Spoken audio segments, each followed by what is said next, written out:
agreement that emails are the most annoying thing possible? I hate God, emails. I hate them. I literally have 20,000 in my inbox How many email accounts do you have though? that I use. That you just constantly have buzzing at you. Oh, Like I get okay, so the ones that you use. So obviously you have Two. one. You just Two. use I two, have, like, I only use 2, but I have 6. like 6. Yeah. and they're all buzzing. So like what are Yeah. what's the differentiation of? I only want to use the first two. The next four are spam. They're ones. silent. Yeah. What do you give those out for? Coupons. Yeah. Yeah. Yeah. Those are like quick sign up shits that I never go to. You know, and also they're emails that I made when I needed like a new Instagram page. But I get stuff on like hot Asians and like all this porno. Whoa! And I am not about This is true. that. This It's is a true. family I show. am not about that. Yeah, no, I've definitely gotten some interesting emails, and I definitely didn't sign up for that spam mail. Yeah, some things have definitely crossed my page, and I'm at Thanksgiving dinner, and Mom overlooks my show. She's like, what the fuck are you looking at, man? No, stop it. Even if I was into it, just ignore it. Mind your own This is goddamn a business. judgment-free zone, okay? It's supposed to be a judgment-free zone, It's supposed to be like Planet Fitness, but it's not because there's mirrors everywhere. bro. Bevs promised me that it was a judgment-free zone when I signed up. That is incorrect. Steve judges me every second I walk. Yo, Steve, I love you, Steve. Yeah, every second I walk in, he's like, yo, Nick, don't be pulling any shit, man. Look, that's different. Did I tell That's you- different. There's a relationship. Did I tell you what happened? All right, so I shot at Bev's 2 weeks ago. I shot at Bev's 2 weeks ago, and it was for a clothing company that I'm very close with, Avenge Fitness. Teresa, love you guys. And Teresa kind of told me a little bit of what we were going to shoot, but she didn't really give me the down low. So I asked her the day before. Now, as a videographer, you can understand this. And it's nothing against you, Teresa. It's just what we deal with. As a videographer, I know you can understand this. So I hit her up the day before. I said, hey, what are we shooting? And she was busy all day. So I never got an answer, which is okay. It happens. Yeah. Shit happens. I get it. Then I hit her up the next day. I said, hey, what are we shooting? And it was like an hour later. She's like, hey, I just got to Bev's. I'm like, okay. So what are we? So now she's got 2 athletes on Long Island. So I figured she was probably just having me take some photos of them in the clothing, Right. whatever this and that. So I go, okay, what are we doing? She goes, oh, just some social videos, this and that. Fine, totally fine. I get to Bev's and I walk in and she had 8 models Oh my god. and containers of clothing. Now, in all fairness, she asked me if we should ask Steve if it was cool to shoot there. Of course, yeah. But I thought that it was only 2 athletes. Yeah. I didn't know it was going to be more than that, and I didn't know there was going to be a lot of clothing. So I walk in, I look around, and I just went, oh, fuck, man. Not good. I'm like, Not good. Steve's going to hate this, man. And I walk in, I look at Teresa, I say, hey to everybody, whatever, and then I'm walking to Steve's office because I just You want have to say, yeah. I want to talk to him before. There's no way. And as I'm walking to his office, Jimmy walks out. He goes, Steve wants to talk to you. I go, fuck. I was like, damn it. He got it to me first. So I walked in and he was flipping a little bit. He was like, what the fuck's going on? I said, listen, Steve, you know I'd never disrespect you, man. I promise I would never disrespect. I swear to God. You know I love you all these years. I would never do anything like that. I said, is it cool if we stay? He's like, yeah, it's fine. He goes, you just got to let me know. I said, I promise I would have let you know if I knew. Of course, Then Teresa yeah. came in. She talked to him. Everything was cool. But he had that flip out moment where Steve starts yelling and you just go like this. Yeah. Oh. What's gonna happen? Oh, please don't hurt me. I'm delicate. So you've shot, I mean, how many times you shot at Oh, Bev's? dude, all the time. And I Yeah. mean, you're an avid goer of Bev's up until you guys no matter what. fulfilled the move to the boonies. Oh yeah. Oh, God. Whenever we go there, whether I'm shooting or I'm just going, I always make sure I go in there and at least say hi to him, pay respect to him, stuff like that. The big guy, man. Yeah, you have to. You gotta say Have what's to. up. Listen, Kiss the ring. That's all you gotta do. when it comes down to it, it's his gym. Mm-hmm. He's allowed to feel however he wants. 100%.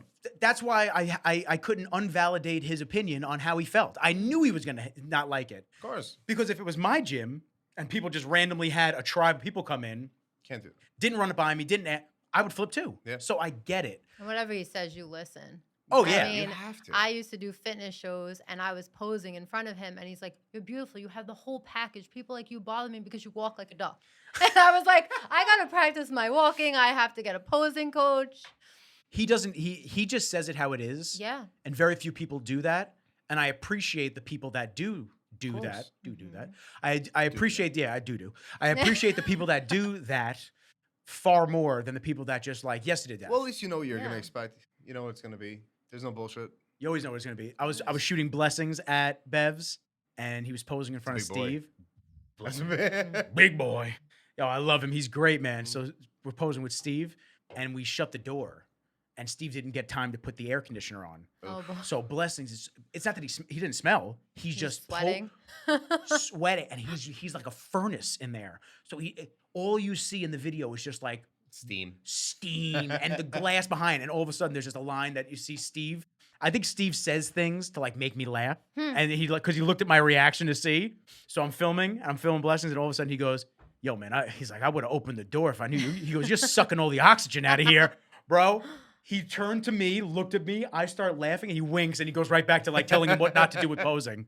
He's just a good. Listen, he's a great dude. 100%. Yeah. He's a very intimidating individual if you're not friendly with him and you don't know him. And I feel like too many people don't know him because he's a fucking sweetheart. Yeah, When it comes the down to biggest, it, yeah. He the most is. respectful, nicest dude. Really. Oh yeah. He's one of the old school guys. You give respect, you get respect. Mm-hmm. Like I Exactly. said, every time I go, whether we're training or just if I'm filming over there, I always make sure I find them. I always say hi, Yep. and that's it. You know, goes a long way. I mean, how many people don't have that respect anymore, right? Majority. Majority of people. Majority. I'm just cranking your gain up a little bit, Steve. Just don't worry about it. So, welcome, guys. We've been trying to get this going I for know. a while. Very much, yes. It was a crazy spring to summer, and then it was Kenji sick, and then I was sick, and then now we've just finally been able to settle down on the day that we got to do this. So, Yes, now we're here. welcome. I have Mr. and Mrs. DiSalvatore. Yeah, it's gonna be Hello. a year. Can you believe it? Next month. I had so much fun at your wedding. It was a great time. It was. I not biased or anything, but it really was. It the was best such a wedding. good wedding. I had so much fun, and a drunk Victor Martinez Oh. really makes me I so have so happy. much dancing videos. We were doing the disco together. He's phenomenal. I he's love he's him. actually supposed to come on. He told me he Is wants he? to do it. Yeah, he's like, He's I a want, great dude. he's like, I want to do an episode with you. This and I said, yo, whenever you want, man, Mhm. we'll plan it out. Come on, do the damn thing. I think I don't want to spoil that one. I got somebody else coming on in September, October. It's gonna be cool too. Nice. Big name in the industry, so it'll be good. But right now we're focusing on you two. Yes. Yeah. So I'm gonna get into like how I met Steve because Okay. obviously I met you through Steve. Yes. So Steve, my man, is a videographer, photographer in the fitness industry. And the way I first met you was I was doing videos with Arash, and you were doing Yes. videos with Arash. Yes. And we kind of just like It's like, crossed, hey, man. yeah, stars just aligned. And you know, listen, we could have been assholes to each other, looked at each other as competition, hated Yeah. each other, Yeah. but instead we both chose the route of, Dude, yeah. yo, there's more than enough work for everybody. Let's bounce shit off each other. Let's be real human beings. I remember the first time we said hi to each other in Bev's. I think I was shooting a rush. You were working out, and then I overheard your music and realized you listen to metal. So Yes. I recommended Wait, you listen a to, like, band. Slipknot, I don't remember too? what band I listened to. He does, yeah. Oh, So good. I recommended you a band while you were training, and then after that, we just stayed in touch and just that was it. We just got close. always clicked, immediately. man. And it was bouncing gear off each other, bouncing Always. editing. Just we Mhm. were always kind of just Hey, did you get this? Hey, did you try that? yeah. Oh hey, I made you get that gimbal that sucked, You did great, and it's fucking collecting dust. dude. I have tried. It's sitting over there. I have tried to sell that thing, probably I don't know 7-8 times. I gave up. I actually almost got somebody because they wanted to buy it for the Nucleus Nano, but I was like, that's the piece that I kind of want to keep. Right, of course. I'm like, that's the only piece on that thing that I want to keep. No, you can't have it. I should have Right. just sold it. I just wanted. I honestly just needed to get the fuck out of my inventory. It's taking up space, and I hate it. So Hey, that was the only bad gear review I ever gave you, though. yes. Everything else has been Yes, good. everything else has been great. Everything else has been great. Half the stuff we're using now. Yes, half the stuff we're using now. Yes, he brought his gear to help assist in making this look even better. And now I'm gonna wind up having to spend $4,000 and buy another camera. Thank you, I appreciate that. My pleasure. And Miss Dayna. Yes. So you guys started dating how long ago? We're getting back into it. About Let's go. 4 years ago, right? It was 4 years 4. ago. And how'd you guys meet? Huh. I gotta get in there. Come on. Lovely Instagram. I was actually in a bad marriage before previously. Very controlling, very narcissist type of person. Terrible divorce. I was separated a year before I met Steve. So we kind of found each other through Steel Tribe Fitness Apparel. We love Aaron and Karen, so we say hi to them. Shouts, to them. shouts. And they used to post my picture, his picture, and we kind of just were intrigued by each other. So then I think I was following you on Facebook first. Facebook first, yeah. And then migrated to Instagram somehow. That's usually how it goes. yeah, I Yeah. think That's usually how it Suggest to goes. friends like this person looks familiar. Yeah, and then all of a sudden you cross paths on Instagram. You're like, follow, and you wait for that follow back. You're sitting there like this. Yeah, Yeah. exactly. Am I going to get that back? And not to sound conceited or anything, but like there was always guys, always easy to get. And Steve was just like not like giving me the attention, just kind of like very lackadaisy, laid back. And it intrigued me more because I'm like, wait, what's wrong with me? Like, I know I'm not ugly. Like, why isn't he giving me attention? And then I was doing a fitness show. I did 43 fitness shows. And I never really pursued it because I always had just bad relationships. And when I got to that point, I like went 10 steps back because I just didn't have the support that I do now. So I posted something on my story and he actually said, "Oh my God, you made my day, you made me laugh." And I responded. And I never, ever respond to DMs, but he called my attention. So I responded. And then within like 5 minutes, we were just talking about like me coming to Westchester. I live in Jersey. So I Like live 2 2 hours away. hours This is how away. he fucking trapped you. This is how he That's it. trapped And you then- upstate. That's it. Wait, Oh my God. can you believe this? He made me come to him. He didn't even come to me. You sent that? I mean, did you pay? Did you throw gas money? No. Nothing. I bought a dinner. Went to the gym. Terrible. Like, not even a gentleman. He's great. And normally that would like be like, no, I'm not doing that. But I don't know. It was it the just, lack of attention that caught attention. Yeah. You listen to a lot of Andrew Tate videos. No. No, that guy's fucking crazy. Oh, he's wild. No, it was the lack of attention. To touch on that really quick. And Go ahead. that's what Get up on that definitely mic, caught- too. Oh, listen to me. What caught the attention was 99% of guys are basically fucking invisible, right? Doesn't matter what a girl looks like. She goes to a club. More than likely, she's gonna get hit on. She's gonna get seen. Doesn't matter what the hell she looks like at some point, right? Majority of the guys get overlooked. They overdo the attention. Hey, you look beautiful. Hey, you have this. Hey, you have this. Hey, can I buy you this? Hey, can I get you that? That becomes normal. You're interested in somebody, show minimal. Show a little bit that you're interested, but don't do what everybody else is doing. They're going to be like, why the hell doesn't he reach out for me? Why doesn't he do this? Why doesn't he do that? And then look what happened. We got married. Yeah. It was just like boom, boom, boom. And then as soon as I said, oh, well, the driving, it's a lot. I have a leased car, like the gas and everything. Okay, I'll come to you sometimes. The next day, he asked me to move in. Well, there's a will, there's a way. Damn, bro. Just right there. Like he would rather have, and I mean, not to say that you're not move-inable with. That's not. That's a thing. It's That's a something. It thing. has to Yeah, be. If yeah, it's yeah. not, it is now. It is. But not to say Trademark. that. But didn't even want to spend the gas money. He just I wanted. went a couple times. He's just I like, went a yeah, couple you know what? times. Just move in. At this point, I mean, I'm not doing anything else. No. No one else was visiting, too. No, He's that's all it. the way up there. She was she was leaving clothes and stuff like that all the time. Mhm. And she was literally coming down every weekend. Yeah. And it got to the point where, sometimes I would go out there, but we really stayed because I had the Yeah, apartment. he so it was had his own more- place because I was with my parents. I was separated for a year after like we were getting our divorce or whatever. We didn't finalize it yet. So I was going through my divorce still when I was with Steve. And I kept shooing him away. And I was like, listen, it's going to be bad. Just do your thing. And he's like, no, I'm going to stick by you. And he stuck by me the whole entire time. So then I was living with my parents and I was like, Steve's not going to come to me. There's no privacy. Yeah. That's why she so- came over towards my place all the time. And then But sometimes I'd go now out there, I'm in the but- country and I hate it.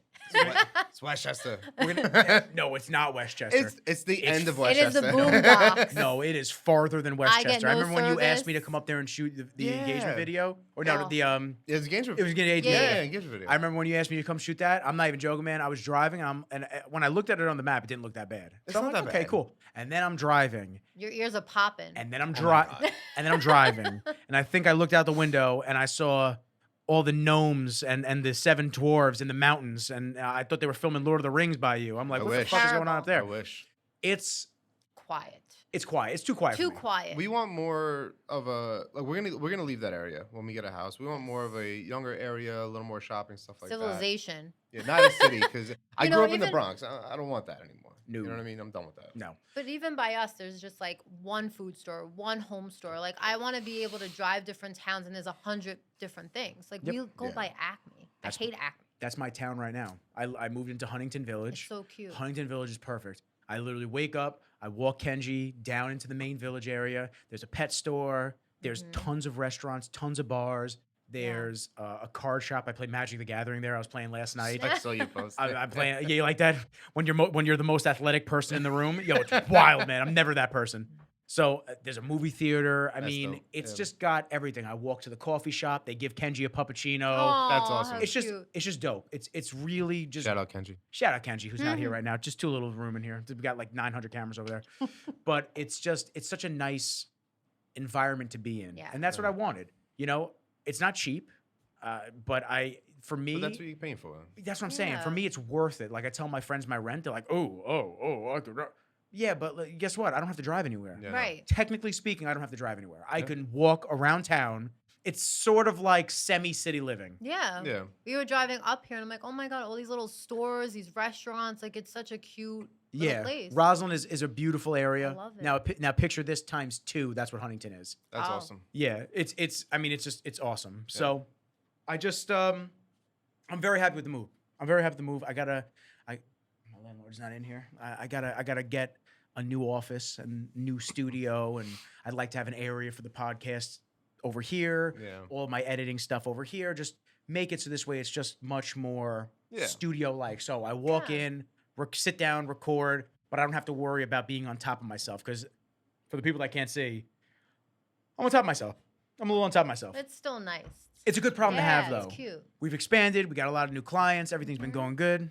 Every episode. Shouts to Rain. Love you guys. Shout to Rain. So, yeah, I mean, speaking of work, Mm. I'm going to go left, right, because I want to talk about your route and where you're going and where Yeah. you've come from. Yeah. But you being a videographer Yes. and working with a lot of major brands, Mhm. it's crazy because you started out doing more commercial work, right? Yes. And weddings. Well, so yeah, I started 13 years ago. I started doing weddings. I started as assistant, just holding lights, and the guy who I started with actually was a producer. He used to produce WWE. He started ECW wrestling. He was a big video guy. So learning a lot of the lighting and how to shoot was based on video, but he was teaching me photo. So a lot of the stuff that way ended up growing my career from there. I stayed in the wedding industry until about a couple years later. Then I started doing video, and I was big in the metal scene too. So like I had a band for like 10 years, metal band for 10 years. So what was the name of the metal band? Bury the Lie. We Knew it was didn't gonna be leave so- the Bronx. I knew it was gonna be something great. It was awesome. It was a great time. We have way So it's different music tastes. Very different music taste. But yeah, I mean that, so I started shooting a lot of bands, a lot of artists, hip hop artists, and basically just in the beginning I shot everything that was in front of me. Dogs. I love shooting dogs. And then just once I got into the fitness industry, I met Marco Rivera, and he was my first trainer. And then I started shooting him, and then he introduced me to De La Rosa, and then from John, he introduced me to Vic, and it was just a chain, whatever the hell that Chain reaction. chain reaction from Yeah. there.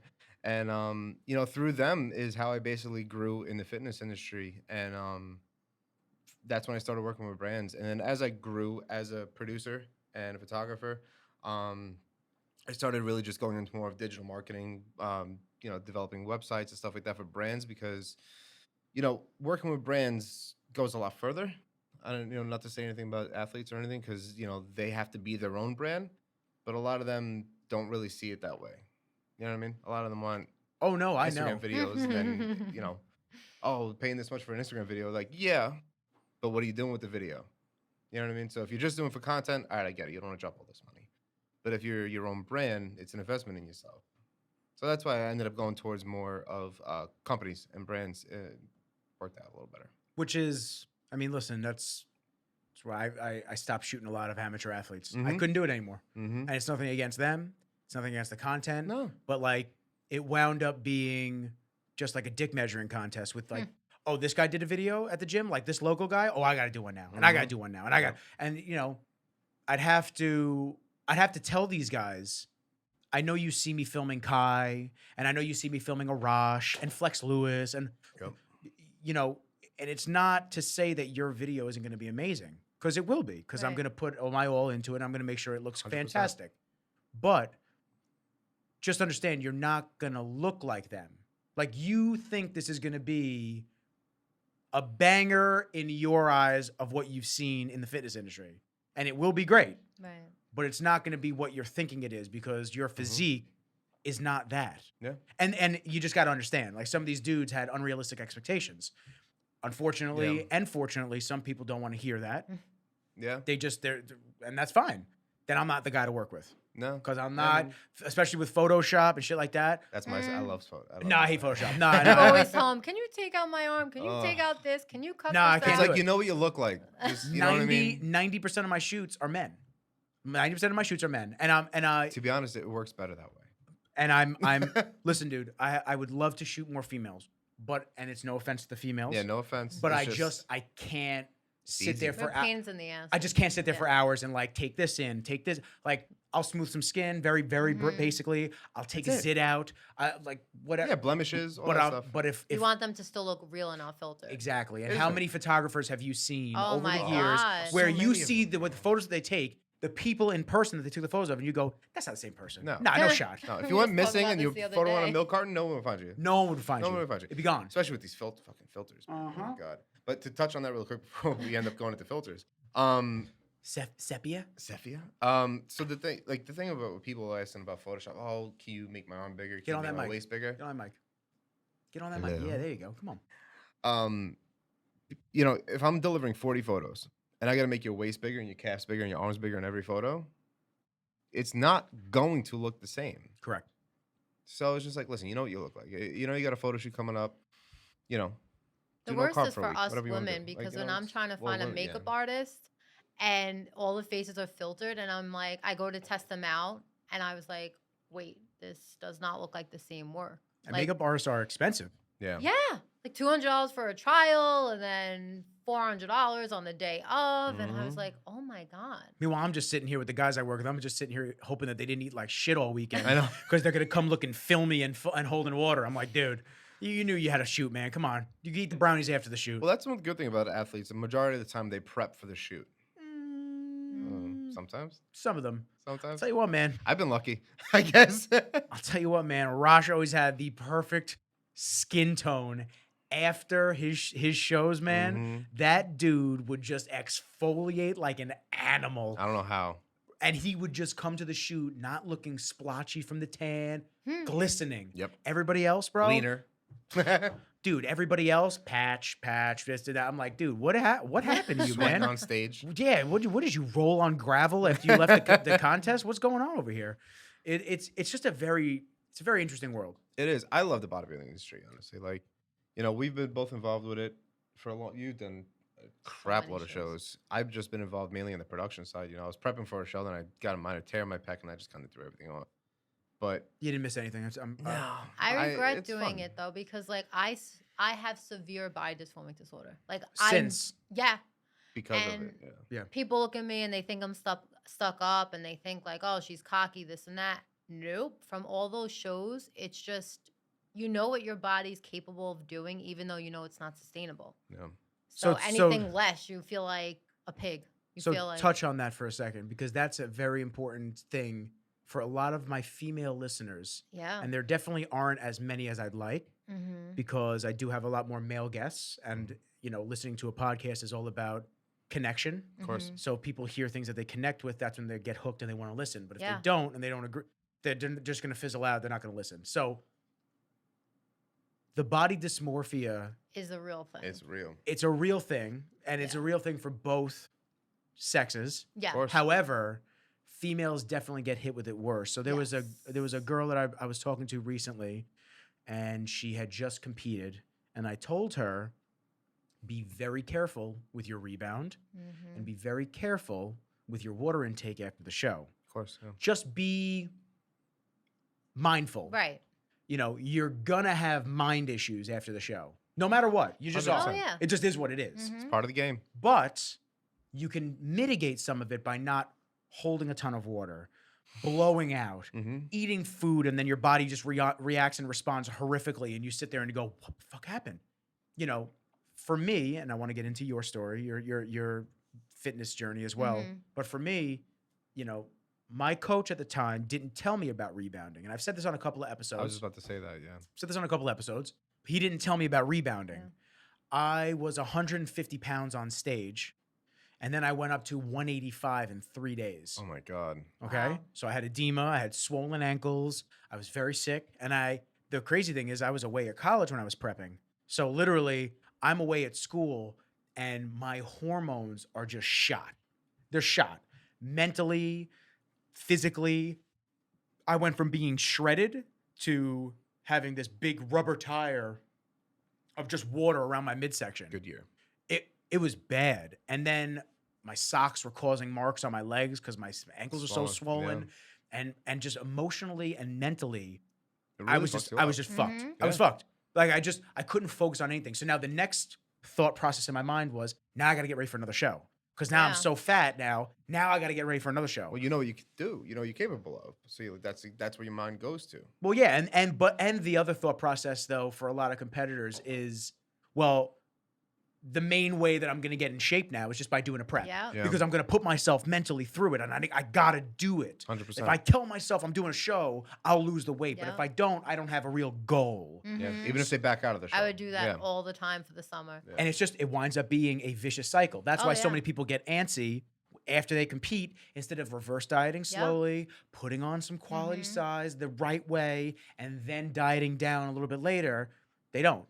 They That's yo-yo. kind of what you just said, though. You said your coach didn't teach you how to do that. Majority of coaches, from what at least I've noticed, and we talked about this too, they don't teach you reverse dieting. Nope. They don't teach you how to go back. They're You're terrible. depleting yourself. You're basically just not even taking in water for 3 days and taking your body fat down, and then you have pizza, donuts, and pancakes for the next week with cheeseburgers. What do you think your body's gonna do? Yeah, well, you don't know. Yeah. That's the thing. You don't know because you remember how long it took you to get shredded, lean, and Mhm. hard, and how grueling the process was. Yeah. And you don't remember that, it goes on way quicker than it comes Oh, off. yeah. Immediately.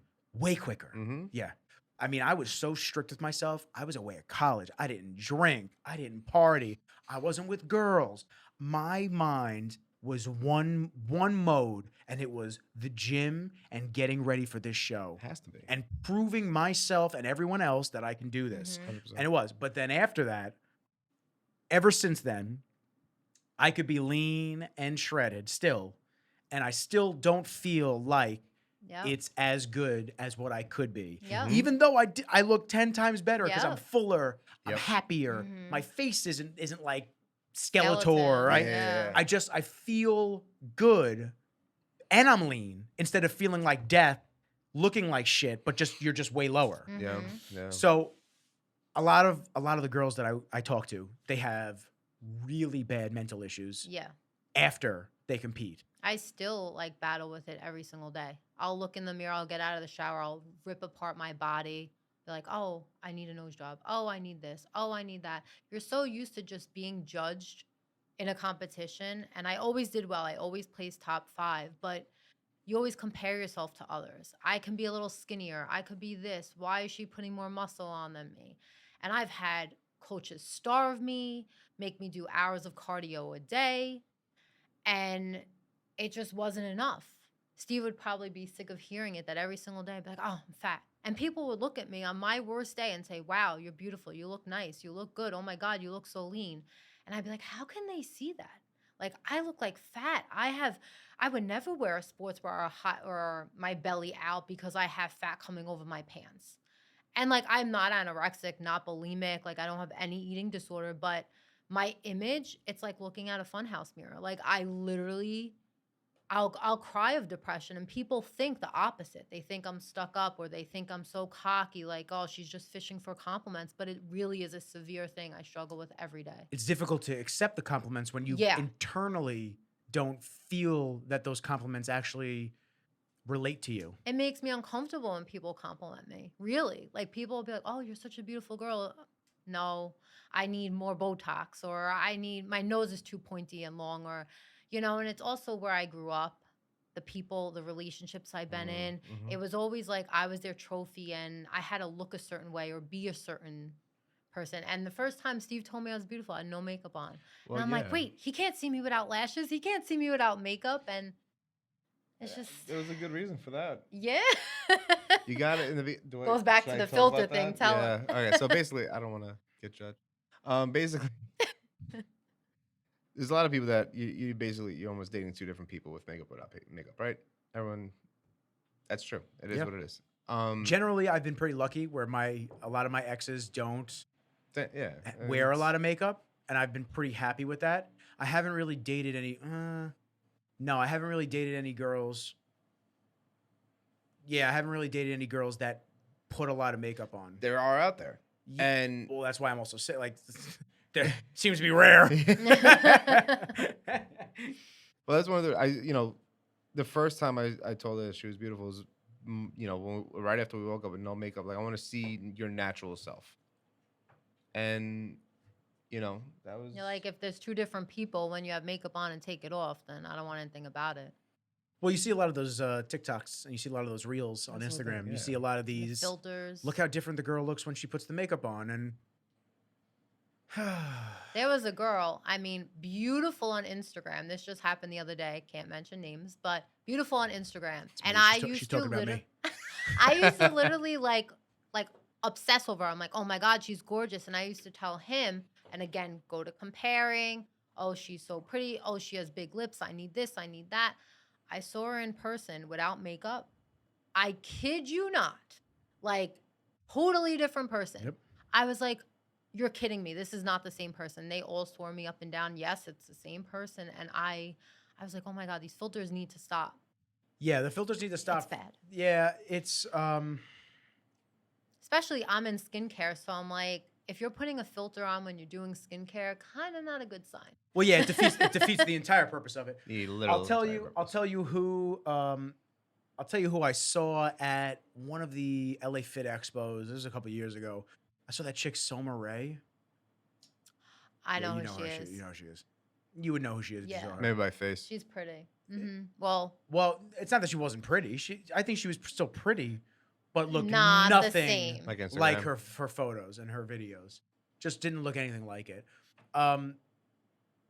I really do feel like it's such a disservice to society what has happened in terms of the thought of filtering everything, filtering your life, filtering your face. I mean, Yeah, our faces are our damn identities. Yeah. I know. I mean, it's just, and I catch myself sometimes. I don't really put selfies up, but like I don't really use filters. But like I catch myself sometimes after I'll post a haircut clip, like a picture, and I'll like swipe because I want it to just be a different tone. Right. I don't want my face smoothed out, but it comes with it. but it comes with it. Yeah. They add the beauty filter And right no on top of it. eyebrows, and I'm like, I look at myself. I'm like, I'm looking at myself. I'm like, damn, I want to post it with this because I like the tones better, like the colors of the Right. blues of my eyes. What I like, but like, it just makes my eyes pop a little bit more. But it's smoothing my entire face out, and every blackhead I have in my nose is gone. Isn't that? What happened to just being able to celebrate Natural. what we look like? Social media. No, I know that's. I'm saying what That's- happened to it. I get that that's what is the catalyst, and that's what's really done it. I mean, listen, it's not. It doesn't just stop at filters for your face. It stops at No. filters, like I said, for your for life. everything. Rented cars. Yeah. Pretending like how many videographers do you know that pretend like I get to travel around with famous people, but you my know they're miserable. You Yeah. know they're underpaid. Yeah. You know they're overworked. Or working And for free. Exactly, or working for free. And they Yeah. actually hate everything. Once again, we're filtering up life. Yeah. I want to make sure that everybody on social media thinks that I'm winning, even if I'm not. That's the Right. game. I even, dude, listen, I hate it. I'm so honest. I'm so honest with everything. It's scary sometimes how honest I am. I put up my surgery. I put up everything. I talked about my entire surgery I remember I 2 watched episodes ago. I watched everything it during that cardio. happened. My mom actually said to me, she said, and it's nothing against my mom's just old school. She just said, like, do you really want to put, that you just had surgery out there? And I go, why not? And she just goes, I don't know, like, some of the brands you work with. I go, Being what are they gonna stop working with me? Mhm. They stop working with me because I had surgery. If they stop working with me because I had surgery, like, okay, I don't want to work with you. Like, I'm like, Yeah. if you Yeah. don't understand that, like, okay, Nick's down and out for a week or two, which was like such a short turnaround for me. Like, if he's out for a week or two, it's cool. But like, I'm not gonna sit here and pretend like, what am I gonna put a post up? Oh, busy editing when I'm actually on the couch in fucking Yeah. pain. Like, I'm not gonna do that. I'll tell people. I keep it real. I just wish that everybody could just keep that realness about it because I'm ranting. It goes back to ranting. There's nothing wrong with ranting. It goes back to my last episode with Alex LaRusso. We Okay. sat and we spoke about there's a gas station right by Bev's. It's the BP station. Yeah. I'm sure you guys take the turn to go to course. Bev's. You go down Robbins Lane. Okay. He was telling me that there are a ton of armed robberies there.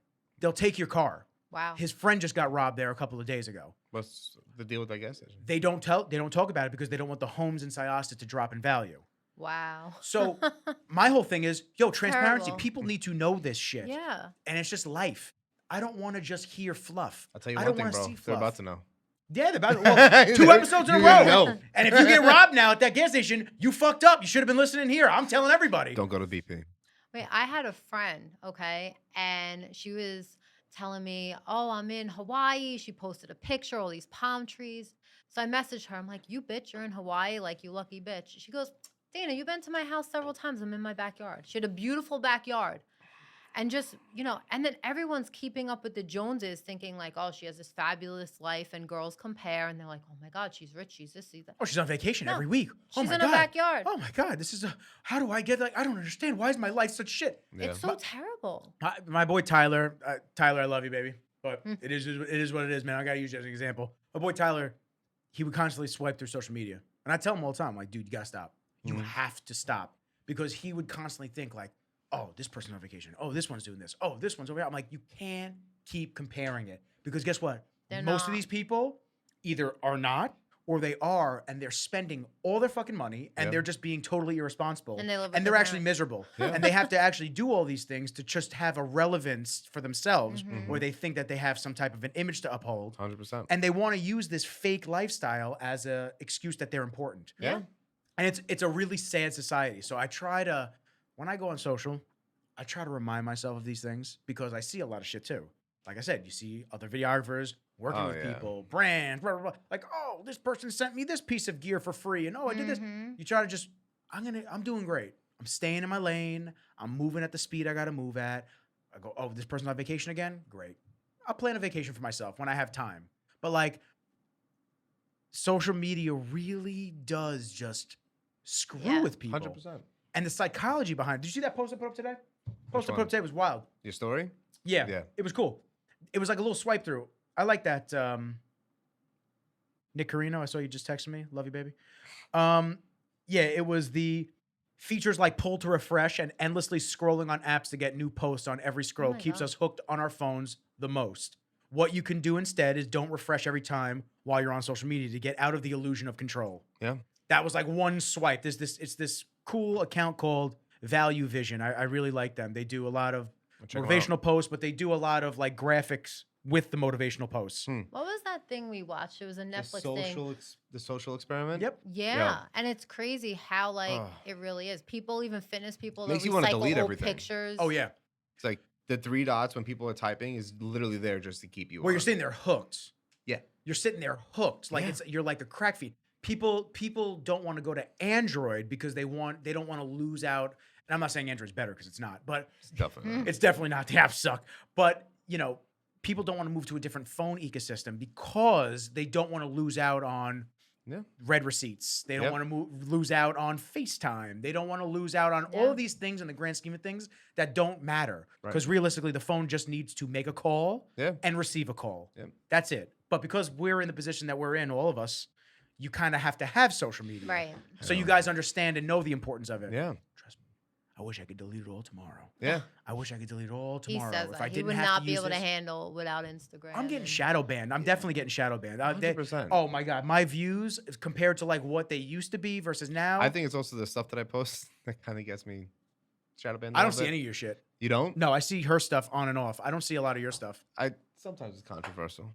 Controversial. Controversial. Yeah, that one. Yeah, I don't post that. Yeah, I I don't do. post controversial stuff. I like it. I do on Facebook. I'll find like funny memes, and then like Facebook will delete it, and like She gets warnings from Facebook like this was Yeah. not compliant. It's like Mhm. and it's they're literally a going to quote. restrict my account because I posted like a Ben Shapiro. I reposted his thing, and he Yeah. tells the truth. You're in Facebook jail. that's That's it. what happens. Facebook jail. The 30 days. And I need it for my business, so I'm like, I guess That's I gotta why you have just- to unfortunately, You gotta play the game. you got to play the game, and you Sucks. can't. When did people become so sensitive? It's terrible. You have to watch what you Well, say. well, watch what you well, it do. comes up with the everyone being fake too. Yeah. Yeah. Everyone wants to pretend like. Awful. You know how many people? I mean, I'm sure people that you shot too. People will go out, and I get it. This is the image, right? But at the same time, they'll go out and they'll buy $2,000 T-shirts and all this other stuff for the shoot, and then after 3 days, return it. You ever Most of seen the people, that? Yeah. most of the people I photograph are shirtless. Hmm. No, Yeah. or they own their own clothing brand. But Not- I had I understand that. I understand what you mean. Not so much in the fitness industry. When I shot like either like singers or something like that, or artists or whatever. Not so much in the fitness industry because I guess you're right. The fitness industry, it's either you're sponsored by a clothing brand or something Yeah. like that. Outside of that, I've seen that a lot. It's people will buy a Balenciaga button down that costs $3,000. The same thing we just said with them renting a car. Yeah. They rented the Lamborghini, make themselves look like they're important. Yeah. I had that a lot because they were like influencers, and I used to be a personal shopper before I was in skincare, and they would come to Neiman's all the time. Yeah. It was Take a Neiman Marcus picture- is where you yeah, worked? Return it, put the tag inside, and that That's was it. it. Watch this transition. How was that? Brutal. Yeah. It was really brutal. How I many? mean, So before you start, how many years did you work as a personal shopper oh, in retail? Because I was in retail for 10 years. So I actually started as a regular salesperson. I started at BCBG. okay. And I worked in the city on 66th and Madison. It was a 3-level store. So BCBG was like a very high-end women's clothing boutique. And after 6 months, I got $1 million client book. I learned about my clients. I do everything. It's either all or nothing. So I learned about their daily things that they did on the side, their kids, if they were married, if they were divorced, what they did for fun. And then they would either come to the store, and then eventually I would go to their house, bring everything to them, go to fashion shows, carry all the clothes with me. I was working about like 90 hours a week. I started 2012, and I've been doing it for like 15, 16 years. I loved it. It was my passion. I mean, I felt every time my dad worked in the city. So every time I would go into the city, I would go to Take Your Daughter to Work Day, and I'd see the city light up, and I was just like, Daddy, I want to work here one day. I was 4 years old. And he's like, why do you want to work here? He hated the commute. He couldn't stand it. And I was like, Daddy, dreams come true. I'm going to work here. Her dad and I would get along. He hates the city. I hate the Hates fucking it, hates city. It, hates I hate it. the I mean, city. I hate Me it now. I couldn't be far enough away from it. But I was obsessed. Me too. And I am. And I loved everything. I always loved fashion. I used to put on my mom's clothes, and I used to do fashion shows and like wear her heels and everything, walk all around the house.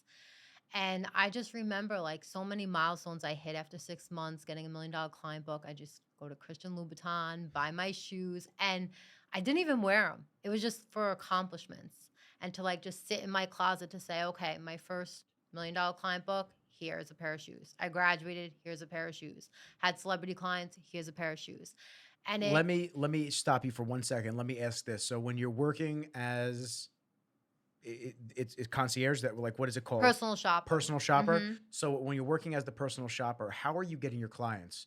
Are they being referred to you from an outside party into Neiman Marcus, like Amex does with their booking services, or are you meeting these people on the showroom floor and you're captivating them, talking to them, and then they're working only with you? How does it work? Well, that's how it started. When I Okay. first started, I was just a salesperson, like I said before, and they would come into the store, and I'm a very bubbly person. So I would just introduce myself. I'm a go-getter. So I would just go up to them, ask them if they need help with a size. Then I would they wouldn't even pick the clothes like on the rack themselves, and I would just bring clothes and clothes and clothes and Yeah, clothes. try and this clothes. on. This will look good on you. Yeah, and they're like, oh, no, no, no. I'm like, yeah, just do it. And then they fell in love with the experience. I would bring them champagne because, of course, the city, everyone does it a little bit more in the city. And then their friends would start referring me. So then after 6 months, when I got that $1 million client book, I go, listen, I think I owe myself my own schedule. So I started coming in strictly just for clients. So then I stopped taking walk-ins, and I would just go in for them. And then I had a partner, and he would come, bring the rolling rack. We'd set everything up at the client's house. They trusted me with the cards. I got into Hermes. I got into Louis Vuitton, all different designers. And I would go into the store, pick things. They'd give me their card. buy all this stuff for events that they had. And they had so much money. They had like charity events. They didn't work. I would pick their daughters up from dance class and everything because they forgot about them while they were getting Botox. And it was amazing. Like, I just loved doing it because I made people feel confident. I loved fashion. I was going to fashion shows all the time. And it was just amazing. Every single day, I loved to go to work. I would be with dinner with my family, and my client would call me and be like, oh, gotta go. And I would just leave. But Were you on a commission base? So anything that they purchased? So now if they were buying things outside of Neiman Marcus, were you still technically their shopper? Yeah. And so how would you work out commission structure with them? So I would get 15% of commission. And then I would charge them my service fee per hour. Okay. So I did very well for myself. I'm sure. I stand on my own 2 feet, had my own place. I was loving life. I had the best life ever. Well, back in April 2012, I believe, I had a bad relationship. And I was like, that's it. I'm going to Miami, going with my girlfriends. I was still working, still doing the 90 hours a week, doing visual floor sets, working my clients, back and forth, blah, blah, blah. Never said no, just kept going. 2014. It was like 7, 8, 9 years ago, something like that. It's been a long time. Yeah. And we went, it was the end of March. It was right when they had that music conference in Miami. Winter music conference. It was like a big thing. I don't know. And we went, and I had fun, loved Was it. Ultra Music Festival? Basically Ultra. Yeah, it was a music festival. Okay. For metalheads, we don't know. Went for a week, got crazy, whatever. My flight was at 12, didn't get home till 2 a.m., had work the next day.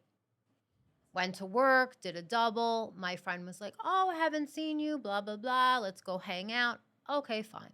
So I told my mom, going into Staten Island, and she's like, are you sure? You know, you should be careful. Like, you worked, 12-hour day. You just got back from Miami. Like, you haven't gotten any sleep. I'm like, I'm fine. You think you're invincible when you're younger. So she's very overbearing Italian woman. Love her to death. And she's like, call me when you wake up. Text me. Let me know when you're on your way. Well, I got up, texted her. 6 o'clock in the morning, I woke up. Had to go back to my mom's house from Staten Island to Jersey, get ready for work and everything. I had work at 9 o'clock a.m. that day. And I'm driving over the outer bridge. And like when you get tired and you start like, you're going like that and you wake up and you realize you're sleeping? Yep. Well, it happened. Many times. On my way back from the Hamptons when I worked in sales out there. Unfortunately, yeah. So the first time it happened, I actually was like telling myself, like, I'm just going to sleep for 2 seconds. I was so tired. While you were driving? While I was driving. Yeah, it's a tough thing to negotiate with yourself on. Because you're going to win, like, You're always and gonna lose. Win. Yeah. Always going to win. Shout out to Ring, keeping you up. And I fell asleep. It was longer than the 2 seconds I thought. Sure was, yeah. I went across the highway, hit the guardrail, woke up again, went across the opposite side. My car spun, and as it was spinning, I'm like, I'm going to die. I'm going to die. I'm going to die. I'm going to die. I was holding onto the steering wheel so tight that the steering wheel came off, and I went into the opposite side in the guardrail. I was in such shock. I literally did not have any idea what was going on. The seatbelt locked up into me. My mouth hit the steering wheel. And a state trooper came to me and he was like, listen, we have to get you to the hospital. I'm like, no, you have to call my mom. Like, that was just like my first instinct. I had to call her and I didn't call her. And he's like, no, we have to get you to the hospital. So I was in a coma. I had no idea what was going on. I literally died for a few minutes and it felt peaceful. Like, it literally, like, as it is on TV, it just is really super quiet and you just feel peace. I didn't feel any pain, nothing. And it's really emotional because I think about it and, like, I could still remember, like, to this day, like, every single thing. I thought I was invincible. I thought I was Superwoman. Every time my mom would tell me, be careful, I'm fine. And then you never think it's going to happen. And then you're like, holy shit. So when I woke up in the hospital. How long were you out? I was out for a few hours. I was in ICU. and I was so confused of what was going on. They told me I had bleeding in my head, and I just like my head was all over the place. I thought my friend from Miami was in the car with me. I was so confused. I didn't know where I was. I knew I was at the hospital, but I didn't know why or how I got there. So then the doctor comes in, and the oral surgeon, and he's like, listen, your jaw is halfway out of your mouth. This whole side literally was like halfway like hanging. And he's like, we have to take this out or it's going to get infected. And I was just like, what the hell? Like, I was like so scared. I could handle pain, but the thought of it, I was like, this doesn't really sound fun. So I go into this other room. They didn't even numb me, didn't put me on any anesthesia. I don't remember them doing that. And they literally pulled my jaw. I cried like bloody murder.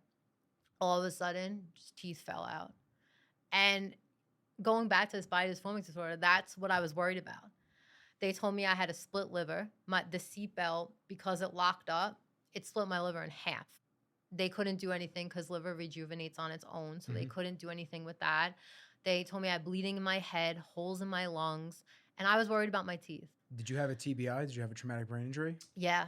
Bleeding Yeah. in the brain. Bleeding in the brain. I literally, I didn't even know this, obviously, but Alex, on last week, his car accident, he was in a horrific car accident. He was in a coma for a month. Yeah. And he had a bad TBI. And then my other friend, Flo, from a year ago, I said last week on the episode too, he had a TBI last year because he got hit on his motorcycle. So Yeah. it's becoming, and my neighbor, I was talking to my neighbor that I just moved into, and she had one. She was pronounced dead on the side of the road of the Southern State 20 years ago. And she had a TBI. It's so much more common than people talk about. It's so scary. It is. And Change like, everything. you know, I had a neurology issue too. Like I would get dizzy. They told me I was out of work 7 months, a job that I loved, my passion, what I got up in the morning for every single day was gone. I couldn't fly because the holes in my lungs, I would literally not be able to breathe from the oxygen going up and down the plane. How did you get the holes in your lungs? It just, I guess, happened like the impact with the airbags and the actual accident. Yeah. And then my liver was literally split in half. So like they put me on a liver transplant, and Did you feel that pain? It just felt like pressure. Okay. I really tolerate like a lot of pain. I could handle it. So they had me on a lot of stuff too because I was like messed up. And the crazy thing is, ask me how long I was in the hospital for. How long were you in the hospital for? 3 days. You know, I looked literally like a mess. My face was all messed up. Well, I'd expect you to look like me. I wouldn't expect you to look like you were running a beauty pageant at that point. Split liver, shit like that. Ready to go, Yeah, Jack. my jaw's hanging Well, off. a lot of stuff was internal, but you know, I had like Except for oil the jaw. spills. Yeah, the oil spills on my foot. So like I had like literally a black foot. My face was all like beat up. Why did you have a black foot? Because my foot, where the gas pedal was, the oil leaked. Oh, wow. And okay. it burned just my stained? foot. Oh, it yeah, burned. it burned my foot. Oh. And it healed. Like I was young, It's I was skin. healthy. Everything healed very quickly. And it was just such a scary part because I didn't know what to do. I'm a worker. I got that from my father. My father's a hard worker. And it wasn't like in my blood to just sit home, not be able to work, to be told you can't work, do anything. I was just depressed. I couldn't even go and get my nails done. I couldn't do anything. And I'm the type of person, I get a chipped nail in the nail salon. I know it's so vanity, but I was just so depressed. And that's how I got into bodybuilding. That's how I got into skincare. I was home by myself, so I would literally just go in the pantry. I'd make lip scrubs and all these things because I just had to find myself. And at that time, I met my ex-husband, and he was there and took advantage of my vulnerability. As most men Do. and women that Yeah. are predator type individuals, Mhm. that's what they do. They exploit someone's They need superiority. insecurities, weaknesses to make them seem more superior. Not to derail, because I want you to continue. Yeah. But I have a friend, and if she listens, she'll know that it's about her. I'm not going to give a name, though. She's a sweetheart, a lover. She's awesome. She's a friend for a long time from high school days. And she went through some really tough shit, man. She went through some really tough shit with, if I say this, it's going to give up who it is, so I'm not going to say this part. But With a person. she went through some really tough shit losing somebody, and in her vulnerable state, she started hooking up with somebody, and they took advantage of her. And it's a person that we've known for a long time, It's fucked up. back high school days too. So it's all original people, and he took advantage of her and was nasty to her. And she told me a lot of the shit that he would do. And she was just very vulnerable after a big traumatic thing. When the cameras are off, I'll tell you guys what really happened. But when you're vulnerable, you don't know. You don't see what's going on. And you feel ugly. Like I had no teeth. And like the first thing people notice is your eyebrows and your smile. Yeah. And I had no teeth. And I had to wait for a flipper. It's like, like the beauty pageant people, they put it in so they have the straight. They're all fake teeth. Only flipper it's like I know is when you go swimming. No. That's it. It's almost like a denture, but it comes in and out of your mouth. Okay. And it looks a little more natural than like old people denture. Okay. But I was so insecure because I had to take it out when I ate. So like I wouldn't eat. You don't want to go places. I didn't want to go anywhere. And because I felt so low and bad about myself, because I was in an industry as a personal shopper, everything was about my looks, having the designers, having up-to-date fashions, that I wasn't going anywhere. So my ex would take advantage, and like because he knew I felt ugly, he would put me down. He would make me feel like shit. That's He'd what that make me person was feel doing to like my friend. I couldn't get anybody else, and that he was all I needed. He was insecure. She was making more money than he was. Of course. And he had that old school mentality of an Italian man. Like, you're barefoot pregnant in the kitchen. You're not. Ooh. It's okay. You're not going to work. That's right. I don't think I have any paper towels. It's okay. He didn't want me working. It's okay. Don't worry. Yeah, it's okay. I'm Distracted. telling you, I don't have any paper towels. You don't have any paper towels? I definitely don't have any paper towels. You're okay. I'll tell you what I do have. What do you have? T-shirt? You want to talk about being vulnerable? I got gauze. Nah. Let me get some of your butt pads. Butt pad. I was honestly very impressed. It went right over the ring. Come on, bro. So as you were saying. Yeah, before I got really interrupted. Sorry, I need his butt pads. But yeah, he took advantage of it. Just gonna soak it all And up.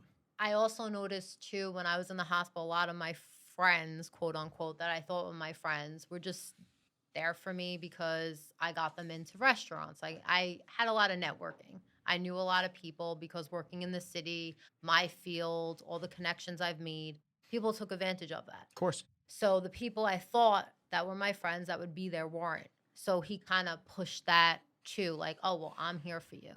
So our relationship grew quick, and it was obviously for the wrong reasons, got married, and it was awful. Yeah. Terrible, terrible, terrible. He would give me ultimatums. Long story short, I was like, I can't do this anymore. I went with my friends who Team U. She was competing for the weekend. I told them I want a divorce. And it was really hard for me because my parents are married 45 years. Mhm. I value marriage. I never wanted to be divorced. I was afraid what my parents would think, or my family, like, oh, she got divorced. Would they take me seriously if I ever met anyone again?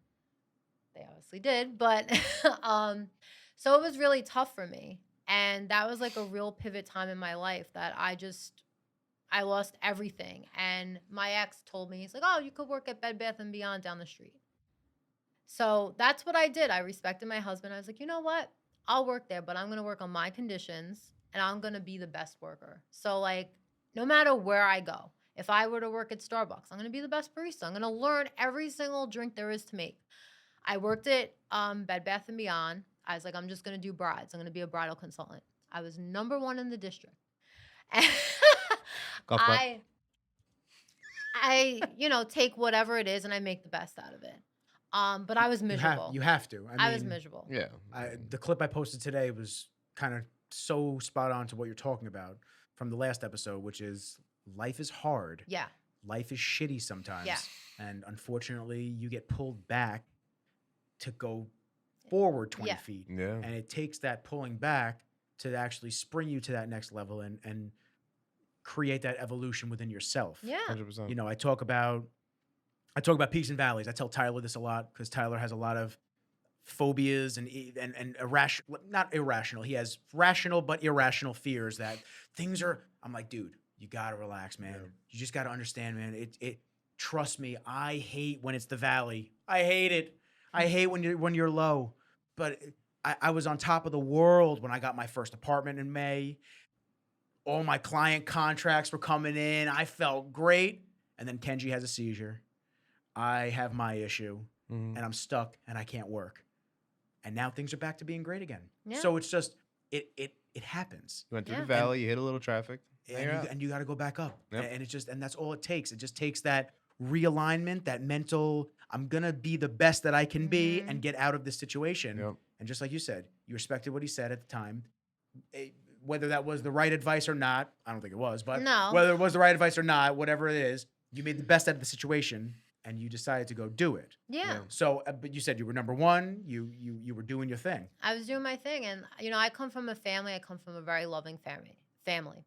Italian mother, always cooking, taking care of her kids. Like, her and my father do everything for me and my sister. And I had a really great life growing up. And I still do. And anytime like poison or anything bad that would come in my way, they would kind of like pull me out of that direction. So I never really witnessed life at a bad time. I never, unfortunately, had to deal with anything bad. I was always financially stable, and not just for my parents, but I made a living for myself. I did everything for myself. And then when I got through this divorce, I'm like, wow, I didn't see this coming. Like I was kind of naive, like, oh, bad things can't happen. I'm like, oh, shit. Then I got in the accident. I'm like, oh, shit. Like, things are bad that happens, and it's okay. And There's a lot of dirtbags out there. yeah. But even still, regardless of people, I think just bad situations can just happen. Always. Spur of the moment, Mm-hmm. left field, no rhyme or reason, doesn't really matter. Yeah. It just kind of throws you for a loop. And, Yeah. whether you choose to sink into that Mm-hmm. and allow it to consume your life, the bad shit, or you decide, fuck it, I'm gonna rise above this and I'm Yeah. gonna become great and better than I was before. It's a very tough decision for people that aren't ready for that have never Right. experienced that hardship before. Yeah. And then like I turned into fitness because I'm like, oh, I don't want to be in the house. So I would be at the gym 3-4 hours a day. And then it's funny, irony. When I met Steve, I was actually 1 month out from a show. And I didn't want to do it anymore. I was looking good. Everything was going great. And I was just like, I don't want to do it. And he's like, well, I support you. But like, what changed your mind? I'm like, you know what? I honestly found, and nothing against people that compete. I mean, it takes discipline, hard work. I've done 43 shows, so I know.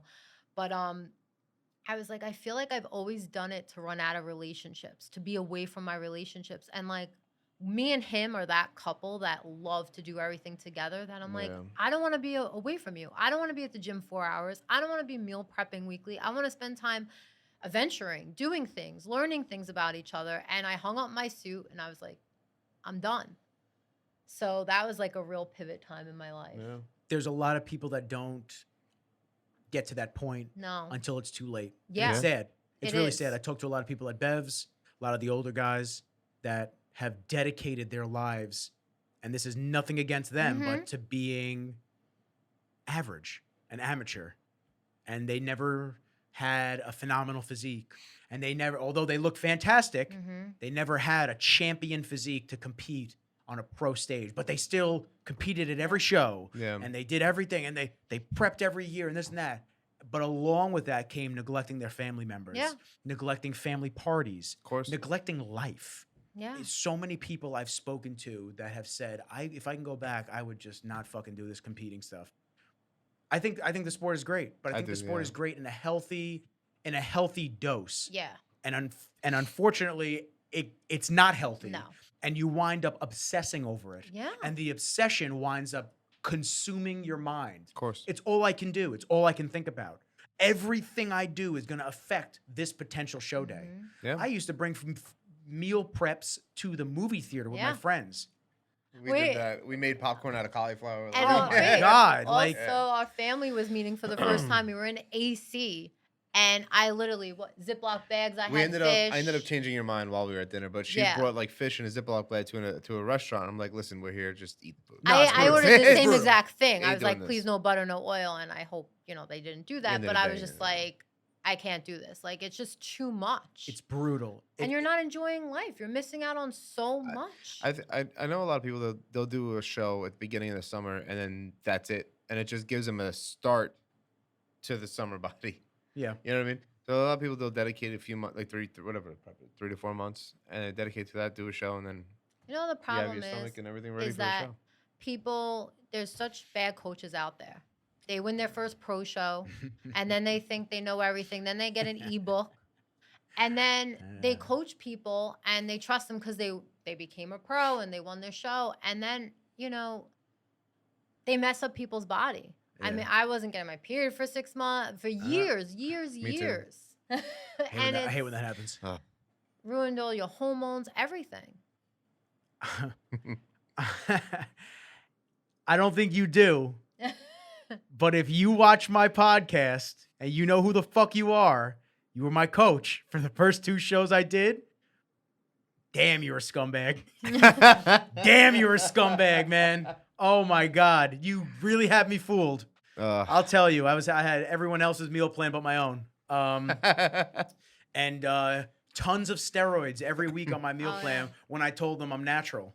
And I had to keep reminding, forget it. Just add 30 minutes of cardio a day. I'm like, what? This can't be it. But I'm so locked in. Okay, whatever you say, you're the man. Yeah, when I was, after I dropped that coach, I went with my guy down in Florida. And we reverse dieted me. And he got me kind of back to a good base. I was strong as shit. I literally looked like I took a cycle. It was insane. He had me eating, and I was doing 30 minutes of cardio a week.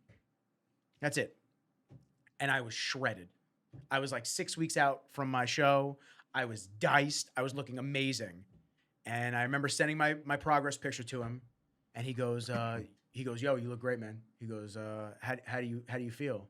And I said, So he goes, what's wrong? I don't really know if I want to do this anymore. Huh. And he just goes, you sure? I said, yeah. He goes, fuck it, go eat. You look great for summer. Enjoy. That's the kind of coach people need. Yeah. Not that he was so willing to give up on me. No. But he understood that Right. I don't want to do it. Mm-hmm. Yeah. I don't want to. Other coaches would maybe guilt you into continuing with them so they can then keep they getting don't get the paid. commission. He was just real. You don't want to do it anymore? Fuck it. Go enjoy. Yeah. Go eat. But he was also real in the other way where he wouldn't string me along. There were times where I send him pictures and he'd be like, oh, damn, looking like a little fatty girl, huh? Mm-hmm. He'd be like, all right, we got to up those carbs. We got to take those carbs down and up that protein. He would be real with me. That's what I need. Yeah. I don't want someone to bullshit me. Oh, you look great. How many coaches say that? You look great. All the time. Meanwhile, this girl or this guy should never be stepping on stage in the amount of time they have left. Yeah. A proper coach would go, you're not ready for this show. Yeah. We need to rebound. We need to rebalance and diet out of this look and get you ready for something else in a couple of months from now. But instead, they'd rather tank your metabolism. Mm-hmm. They'd rather add more cardio. They'd rather make you take Clen. They'd rather make you do Starve you. all this bullshit. All the fun pills. Yeah, exactly. All the shit that's gonna, with all the stuff that I ask them, I'm like, it's crazy that you're just pushing this stuff. Do you have a biochem degree?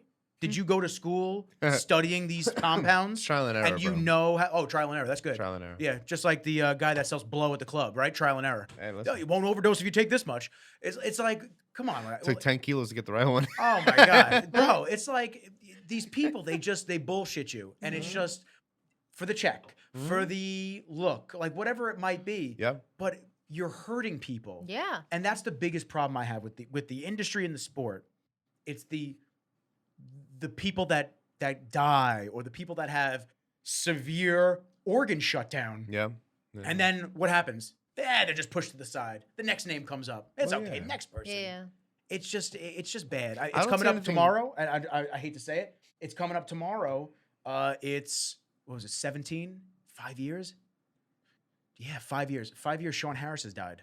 Wow. Really? Sean Harris, man. Sean I Harris. remember is that. Yo, shout to that. I actually texted his wife today because I wanted to check on her and the boys. I want to let you say what you were going to say. The Sean Harris thing really hits me every time because I was the last one to see him alive. And it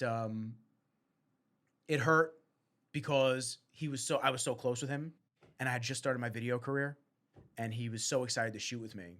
So whenever I think about it, it was supposed to be a fun shoot.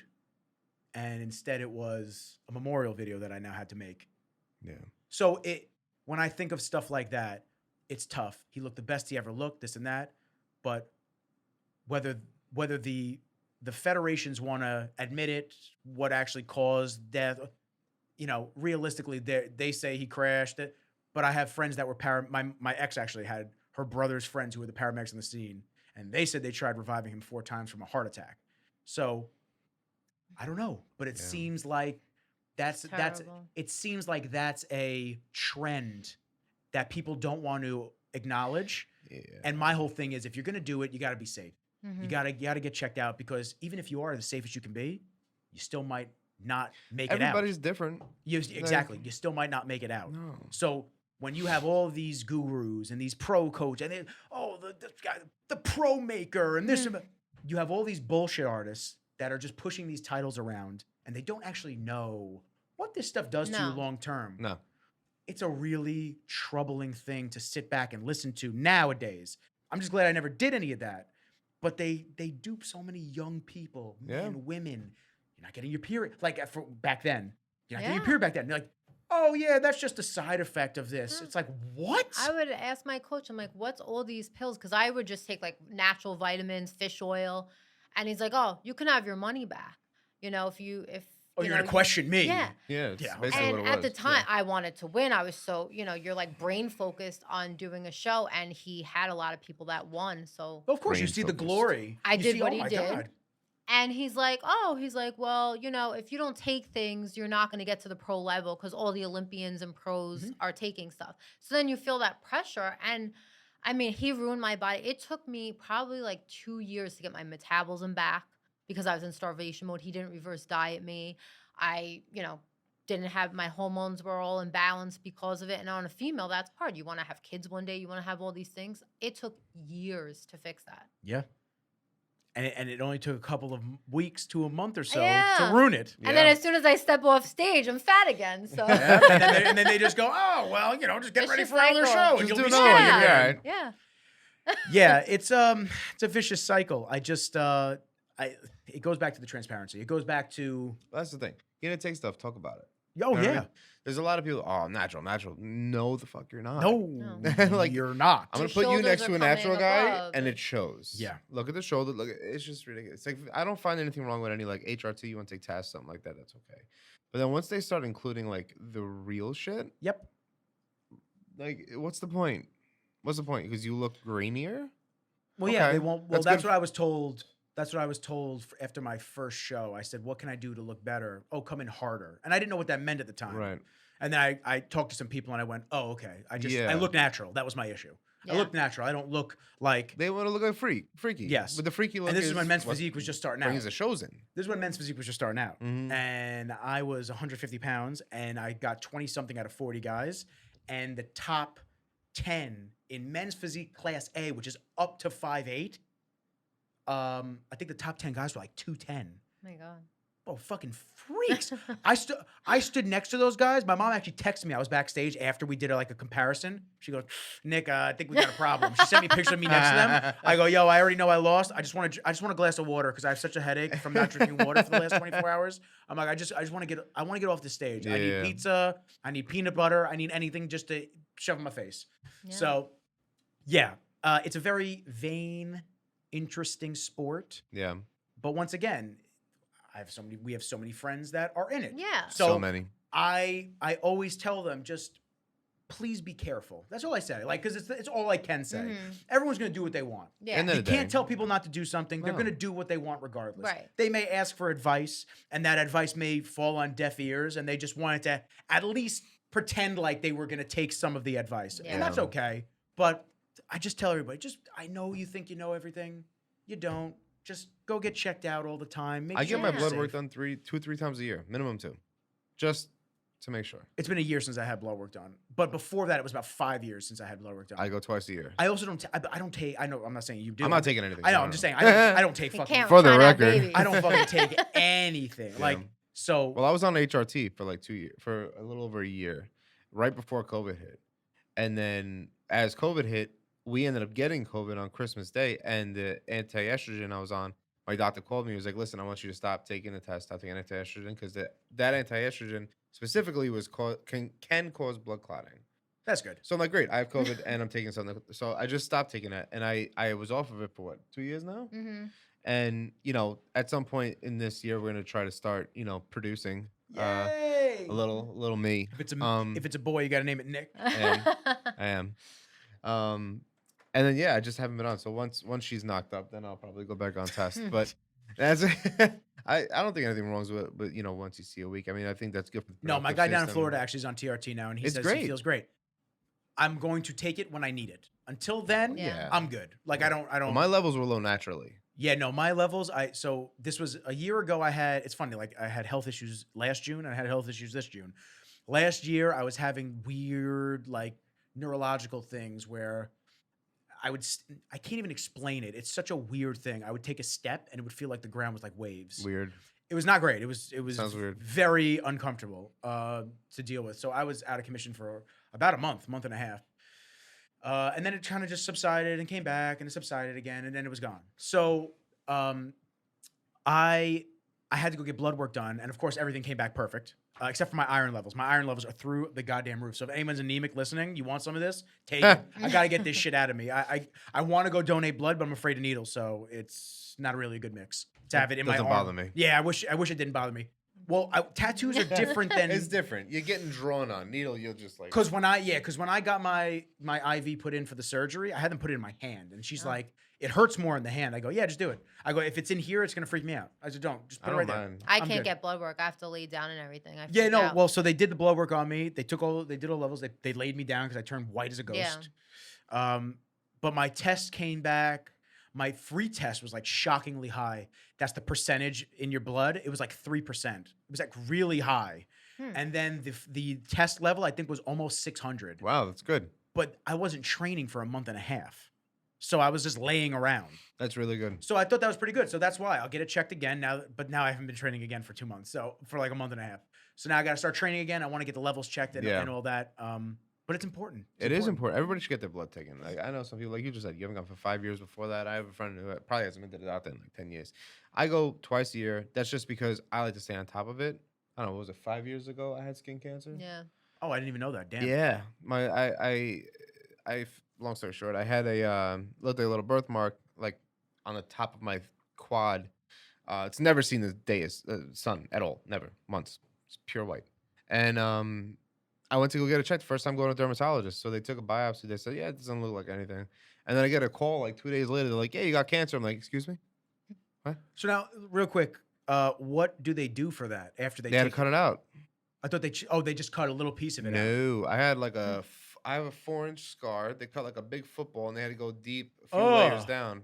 And he did it a week because he didn't I want didn't to want wait to for wait. anesthesiologist. They're like, well, if you have to wait for an anesthesiologist, it'll be about 2 weeks. It's like, no, let's go. No. Put my ass Take it out. out. I'm good on that. I'll tell you one thing. Smelling your skin burn, Oh, I'm sure. that was nuts. So like I just laid down, got a little lollipop, get some sugar, and they numbed me.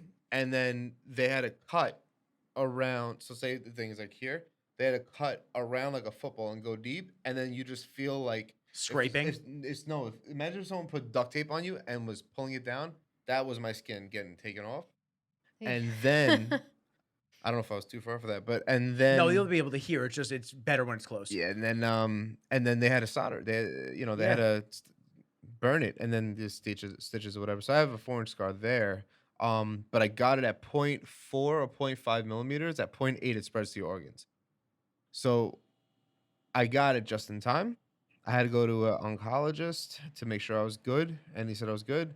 And then he gets checked. So for the past 5 years, I've been getting checked every 3 months. Now I just graduated to 6 months. Love that. Yes. So, I didn't know if it ran in the family or whatever. I avoid the sun; it ruins your tattoos. So, And your skin. and my skin.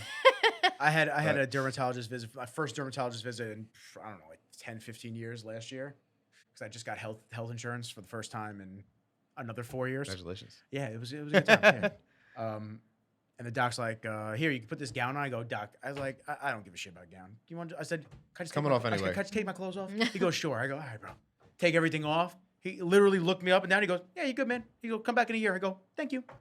Like, great. Yeah. He looked at my scalp. He looked all over. Yeah, you gotta look all over. Yep. He's like, I'm gonna look at your butt. I go, yeah, go for it, bro. Take a look, man. just don't It's stare too long. important. Now, if you go for a new one, now you have something to explain. Bro, I am so ready for this to be over. I'm so Soon, ready for right? this to be over. I mean, we'll You have to see. get that Well, second now surgery. the issue is, and then I want to get to Dana skincare. Now, what we're really here for. Yeah. Now what I have to wait for is I have to wait for my follow-up appointment. So I had a follow-up appointment already. Bent me over the table, looked me in there, and he's just like, "Yeah, we're good, man." He's like, come back August 3rd, and then we'll schedule the next surgery. So I'm like, okay. But my issue now is I have so many jobs to do. I'm going to LA with Kai. It's not like the second week in August. My birthday's the last week in August. Oh. So I'm Virgo. so I'm like, I don't know what this recovery is going to be like. I don't know if it's going to be as smooth as my first one. Well, when are you flying? The second week in August, but I have to go for the follow-up appointment to then schedule the surgery August 3rd. So I'm gonna have to schedule it the 3rd or the last week in August because Just schedule it after you get back. After you get back. But I have jobs that I have to edit. I don't know if I'm gonna be thrown off now by that thing. So it's just I just want to make sure that I at least have a couple of days to just chill if I need it. Yeah, let me know if you need any help. I will let you know. I will let you know. I'm expanding. I gotta get the team going. So Yeah, let me know. I literally gotta get the team going. It's a good problem to have. I'm at a point where I have far too much work than I can handle, and then everyone hits me up all day, and I'm just like, I was working on this video, and I know I have your video, but I have to see about this video. I'm trying to get to everybody. I promise. I'm like, I'm getting to everybody. Yeah, and then I'm doing podcasts. So I'm like, just give me a little bit. I promise. Yep. Hey, listen, it's not a bad thing. No, it's not a bad thing to have. I'm not complaining. It sounds like I'm complaining, but I'm not. He's complaining. I'm not complaining, but I'm complaining. So after your accident, you like that? Reverse right back in. Yeah. After your accident and after you got the divorce and did everything, you were at Bed Bath Beyond. What was the transition point to creating the work for yourself again environment? So I tried to go back to doing personal shopping because when I was in Jersey. So when I met him, I moved to Westchester and I wasn't going to be traveling. So I tried to do it again, hated it. I was miserable. I would literally sit in the car. Now I was transitioning to Neiman's doing personal shopping. Was it the Westchester. Was it the commute or was it the people in the area that you just didn't? People in the you didn't area? Vibe? No, Okay. It wasn't the same money, and it wasn't the money that is why I had that career. It was just like people were complaining about like $100 sweater when in the city, like $100 was like their clothes they cleaned their house with. Different client base. So it was very slow for me. And, the area we were in, it wasn't the same. So I was miserable. I literally would sit in my car talking to Steve and I was like, Prep talk. yeah, I was like, No prep okay, talk. well, this manager's off today and blah, blah, blah. So it's going to be okay. And then I have only 4 hours till my break. I was like counting down the days until I had off. And I was like, I can't do this. So I came home and Steve's like, you're miserable. He's like, you're so unhappy. I hate to see you like this. I want you to be happy. Like, what makes you happy? Like, I don't know. I love working out. I do love shopping and fashion, but it's draining me. Now you can rent your clothes on the computer, so they don't need me anymore. So it's like, I got to do something. So Steve's like, well, you like skincare. I'm like, yeah, but like, I never thought that I would like see myself doing that as an actual career. It was just something that was part of my routine. I had a 10-step skin regimen and I was like, I just do that. Like, what am I going to do? He's like, you could be an esthetician. And I was like, you know what? Maybe you're onto something. So I literally took a risk. And everything that I loved, I went to school to FIT. I did fashion merchandising. I had a bachelor's in marketing. Everything was around fashion. And I thought that was going to be my job for the rest of my life. So it was really scary because I was in my early 30s, like taking a whole new risk, taking a whole new career change. And I'm like, what if I'm not good? What if this? What if that? And there's that, insecurities again the coming. doubt. What am I going to do? What if I'm bad at it? What if I fail? And that happens to everybody. But I had such a good support. Steve is unlike any guy that I've ever had. And not to get mushy or anything, but I've always had bad relationships. I've always had abusive relationships verbally, not physical, thank God, but emotionally, mentally, putting me down all the time. So like Steve was the first person that was very supportive, wanted me just to be happy, and would do anything. If I wanted to do fitness shows for the rest of my life, he'd support it. If I wanted to be a skincare esthetician, he'd support it. Personal shopping, whatever it was, he would be supportive about it. So I went to school and I literally fell in love with it. I took every single class that they had, and I was just so happy. I had that passion back in my eyes, that light in my eyes. Fire sparks back up. Yeah. I would literally read textbooks just for the fun of it because I wanted to learn more. I would go on webinars, seminars, all these things, just hearing more from experts and people that were already in the industry because there was not enough that I could learn. After that, again, like I was saying before, it's either I go all the way or no way. So I was like, you know what? I want to create a skincare line. It was something I've always touched base when I was younger. I would play around in my pantry cabinet and make sugar scrubs, and all these things. But it was just for fun. And then I was like, you know what? I want to do something.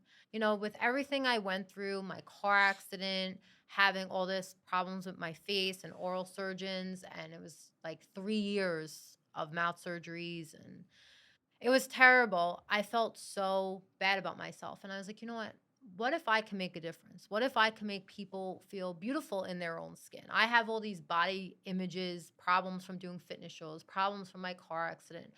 Let me create something to simplify the skincare system and have it really effective. But I didn't know how to do it. So when I went to school, there's a company that they give you these skin kits that you do your clinicals with, you know, face wash and things like that. So I reached out to them and I was like, I want to create my own line. How do I do it? And they're like, well, we actually have a lab and we clinically test everything and we formulate the products. We'll help you formulate it. And I wasn't a chemist, so I was like, what am I gonna do? You know, I learned ingredients through school, but I was like, that's what happens to a lot of people that decide to create their own, whatever it is. Yeah. You know, unless you have the fashion background and you're creating a clothing line, you're not gonna sit there and stitch the shirts together. No. So you have to have somebody that specializes in that aid in it, but you still have your hand in the actual process. Exactly. So I spoke to them on the phone. I sat with them, and I was like, I want to do something like, because I'm an esthetician. Mm-hmm. So I work in a spa and I work on the side and I have clients. And all my clients would tell me, like, there's too many steps. I don't have the time. Or they're a mother. They're like, I just want something. Like, I go into a store. I'm overwhelmed. There's a million products out there. What's good for me? So I wanted to create something to separate myself from the thousands of skincare companies that are out there. And I wanted it just to be simple and effective. So I said, I just want it to be like the most important products in a regimen that would be good for every skin type. So that's what I told the person. And we went back and forth with ingredients. I knew ingredients from what I've learned. And I was like, listen, I want it to be anti-aging. That's my forte. I want it to take care of acne skin. I want it to take care of people with oily skin, dry skin, sensitivity skin, people that have rosacea, every single concern ever, save for pregnant women, everything. But I want it to be anti-aging. Everyone's concerned about fine lines, wrinkles. I mean, I started doing Botox at 20 years old, you know? So I wanted something just for everyone. So I was like, you know what? 5 steps. So it's a cleanser, a day cream, vitamin C, and then there's a night cream with retinol in it and SPF. So there's 4 steps in the morning, 3 at night. That's it. You're done. It works on men, works on women, works on anybody. Is that why Steve's glowing right now? I see exactly him out here. why. He actually used to have, he thought he had dry skin. See, I have like a love-hate relationship with dermatologists. It's also because I'm looking at you. He was going to a dermatologist for years and years and years. And he's like, I have dry skin. I have dry skin. So when I actually went to school, I'm like, you don't have dry skin. I was like, you have combination where he's like more oily on the T-zone, drier. I've got a T-zone too. I do. They told me got that the they told me that when I got a facial when I was like in, I don't know, my mom took me for a facial. It was like middle school. She took me to a spa. And she was like, you got a T-zone. I'm like, all right, what does that mean? Get these blackheads out. I'm like, get my oily ass nose for me. Thank you. Like, stop telling me what's wrong with me. Stop telling me what's wrong with me. Just do it. I'm trying to relax. It's eucalyptus spray on my face. Sprayed lavender in my ears. All I get told is what's wrong with me. So he went to his dermatologist, and he always suffered from eczema, dry skin. But he didn't have dry skin on his face. Okay. You know, on his body, whatever. My So On my head. as I started learning, like, because he was like my first client, like I would do all the facials to him. I was a and, test dummy. I was like, you don't have dry skin. So you can actually, crazy thing is switch your actual skin type by the products you use. So if you are dry skin and you're using stuff like a clay cleanser, because that's really for oily skin, it gets all like the oil and whatever, you're making your skin more dry. So he was creating his skin to be more dry because dermatologists, I'm sorry if anyone's a dermatologist, but they're I don't know if I good. have any dermatologist listeners. You might Maybe now. that I know about. You might now. You're gonna be Yeah. the thumbs down on the videos. Yeah, you're gonna be like, fuck these people. They're good at skin concerns, cancer, removing moles, anything like that as like a doctor, but they cannot recommend skin products. They do not know. They Oh, put everyone CeraVe. on CeraVe. Awful, awful, awful, awful. Did you watch awful. that? Did you watch that Netflix documentary? Which one? What is it? Not That Pretty or something like that. No. Was it about that? I gotta find the name of it real quick. Oh. Well, I'm sorry to interrupt you. No, I no, just- no. I want to find the name. They talk about all the skincare industry. So I'll tell you just a brief sidestep. My hair has always been very thick, great, and it still is. But all of a sudden, I started like running my hair through. I switched shampoos, and I started running my hand through my hair, and I'd get like not a lot. I'd get like one or two. Yo, I get that every day. Hair. But it's very rare for me. Like that was something I've never experienced before. And I looked at it, I was like, am I starting to like, is this what this is? But I realized I switched shampoo and conditioner to Dr. Squatch. And it always smelled weird. It had like an egg smell to it. Mhm. Like That's when it started coming out? Yeah. Hmm. But it's not coming out. Like Falling out. three fucking Like Yeah. shedding. 3 blades of hair. Like it was nothing. Right. But to me, That's a lot. someone Yeah. who like I've never had any hair basically fall out of my head. It just was weird. And I've always used it's not doing it. So I've always, which I'm glad. I've always used Head and Shoulders, Me which too. I know isn't technically a good shampoo. Mhm. I do it every day. Yo, I switched back, not doing it anymore. I actually threw that shampoo out. So it's amazing when you say you can. Yeah. It affects you bad. Netflix on beauty industry. Yeah. Head and Shoulders works good. Selsun Blue don't work for shit. I've never used Selsun Blue. It's not worth it. You basically just look like a Smurf, and it doesn't Not work. so pretty. It's about all the chemicals, all the crazy I have shit. to watch that now. It's wild. It's nuts. They talk about nails and the chemicals in the nail polish. They Terrible, talk about right? shampoos. They talk about skin. They talk about everything. I have to watch it. Yeah. You gotta watch it. It's a wild journey. You gotta do it. Even for me, I was like, oh god, oh, Yeah. my god. And then I started reading all the labels in the house for all the stuff. They start giving you. I'm like, oh my god, this has it. This has it. Oh, what the fuck? It's craziness. Well, that's the thing. Like, you go into a store and it will say, for example, pure hyaluronic acid. Hyaluronic acid is a water-based serum. So you check the back of the ingredient list and it's on the bottom, which means it's not pure, but they have to put it on there because it says on the label. So, like, with my product, I wanted to make sure you go on the back of the list. It's all ingredients you could pronounce. It's everything you know. It's things that are good for brightening, good for fine lines, wrinkles, good for people that have acne or clogged pores, good for dryness, good for oily. It just, because the ingredients are in there, that's what you're paying for. I didn't want to be a drugstore brand. I obviously am not Skin Better and, you know, brands that have been out. I don't have a name for myself like Chanel, but you're paying for the ingredients. Yet. But you're paying She's for coming. the ingredients. That's how we us entrepreneurs gotta talk. That's it. Yeah. Yet. You gotta say yet One day. everything. But we're paying for the ingredients, and I am all about my products. I've been using them. Steve uses them. Every day. Everybody uses them. And I will never knock other skincare brands. I'll still use serums and stuff because I don't have that. I have your essentials, your 5 products. And then That's all you need to build your something really special. regimen. Yeah. That's You it. know? The basics are what gets you out there. Yeah. And And, the- I don't and want you- to and age you got- gracefully. I mean, listen, you've got we all do. We all do. You know, you've got Steve doing the Steve's photos are unbelievable. Yeah. The videos are Thank you. great. No, for real. I look at them. I'm like, oh, it looks so sick. It looks beautiful. Yeah, he you. does So- all the content. A lot of times, me and him send each other work. We're just like, oh, what do you think of this? What do you Yeah. think of this? He did. You know that Charlize Theron commercial with the Christian Dior perfume? Yes. I wanted to recreate that with my skincare. Yeah. So I'm walking up the stairs We and rent I'm Right that to a the house. mirror. It was awesome. yeah. It was awesome. It Yeah. looked great. Mhm. But that's the type of stuff you have to do to continue. I was gonna say you should do a podcast. You should really do one. Yeah. Not just mine. Your Oh, own. really? Your own. Why not? Teach people about the brand. That's huge. I try to talk to people all the time. Podcasting is huge because it helps. Definitely got bigger over the past few years. Well, I mean, it's blown the fuck up because Yeah. I think there's a number of reasons. I think one of the bigger reasons is people are tired of hearing the bullshit on regular mainstream TV. Oh, Yeah. And that's from any news source. That's Yeah. from left, right, middle. It doesn't matter. They're all all bullshit artists. bullshit. It's whoever's cutting a check. I'm tired. I don't pay for TV. I Yeah. pay for my Netflix, which Yep, all subscriptions. HBO. Like I do that, and then if they start pushing shit on me, bye. Yeah. Have a good one. I don't need it. So I'd rather listen to people that I respect or that I think have good opinions. Right. And if they don't or things change, it's easy. There's an unsubscribe button right there. Boop. Right.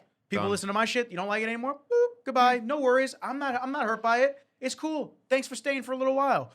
But my whole thing is I tell people all the time that are in specialized industries that they're either selling a service, selling a product, they want to build that brand. It's so important and Oh, it's yeah. easy content because you now have video and audio and you can cut clips. And Yeah. the clips that you cut will be used across so many different platforms and mediums that it helps to spread the awareness and the word on you because technically your product Mm-hmm. is what's selling, but you're Right. selling yourself. Right. You're the brand. Your Mhm. name is on there. You want people to understand that you're the trusted name behind that. Right. You got a guy that knows most of it. I mean, Yeah. realistically, he doesn't even have to be there. You set a Yeah. light up, you set a mic up, and that's it. And then That's you just true. you could just create segments and talking points. I tell a lot of Yeah. people this. It's so important. It goes across any industry. Yeah. And Yeah. like and it just what are we trying to do? We're trying to bring awareness to ourselves. That's what it We're is. trying to boost ourselves up to get to the And be authentic. exactly to get Mm-hmm. to being authentic and what I'm about to say is not hand in hand, but we want to be like the Kardashians in terms Yeah. of authenticity, Yeah. not bullshitting. Right. You Brand want marketing. correct. You just want to be able to get to that level of selling and status and this and that, course. where you're looked at as what is it, Sarah V? You said Yeah. where you're looked at as the real, like natural version of stuff like that. That's what it's all about. It's we all start at the ground floor. Mm-hmm. Have to. Not everyone's going to support you, and it's Right. unfortunate. Oh, I found out once I Yeah. created my skincare line. The thing is, People, you you see don't the start support. out at a ground floor. If you don't start on the ground floor, you start out at the top. When you run into issues, you don't know how to handle them because you didn't go through them. Yeah. So starting out at the bottom and just not getting the jump start in this and that, like we've reached out to people, we've gotten, support, a lot of support from friends And people that we didn't think we'd and people have. we didn't think that would buy. Well, it's always the people that you didn't think are the ones that would support you the most. Which and is the people crazy. that I thought would support me, Yeah. I'm like, oh, such jealousy. Like Yeah. they not supportive, not helping out, and that's well, okay. what's the term? The quote is they want to see you do well, but They're they not don't want better to see than you do them. better than No. them. Yeah. And that's a lot of things. That's a lot with our videos. That's Yeah. you know how many people I have almost like 8,000 followers. I'm a small fish.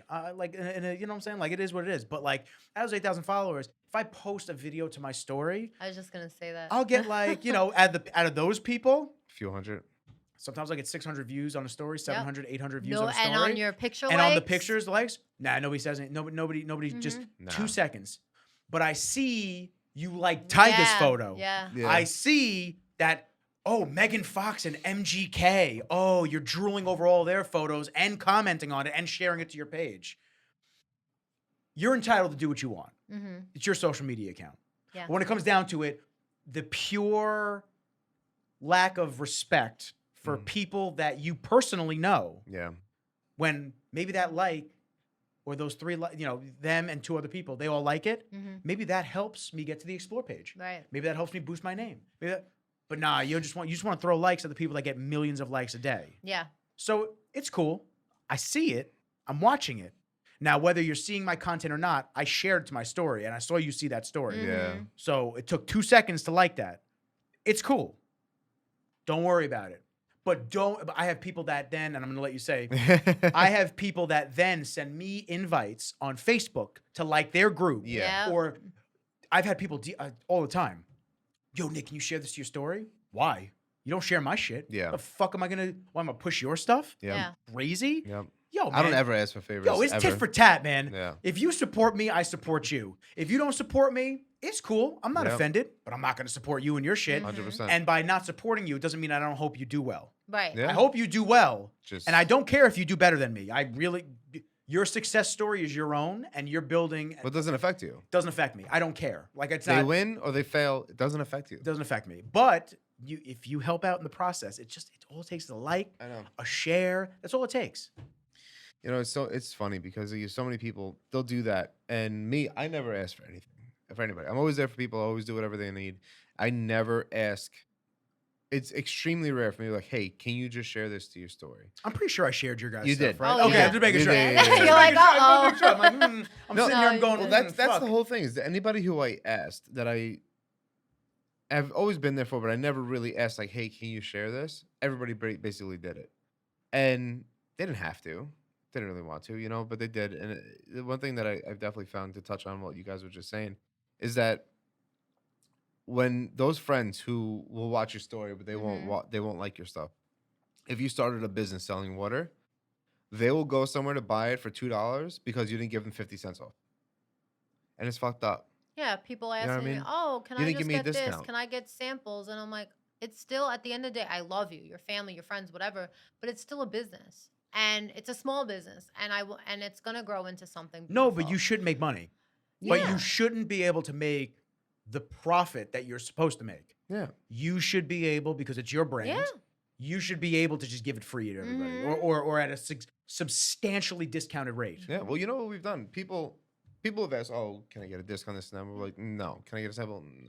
You know, maybe. It depends on who it is. But at the same time, the people that didn't ask and just bought it without even asking us where to buy it from, we gave them like a free bottle just because.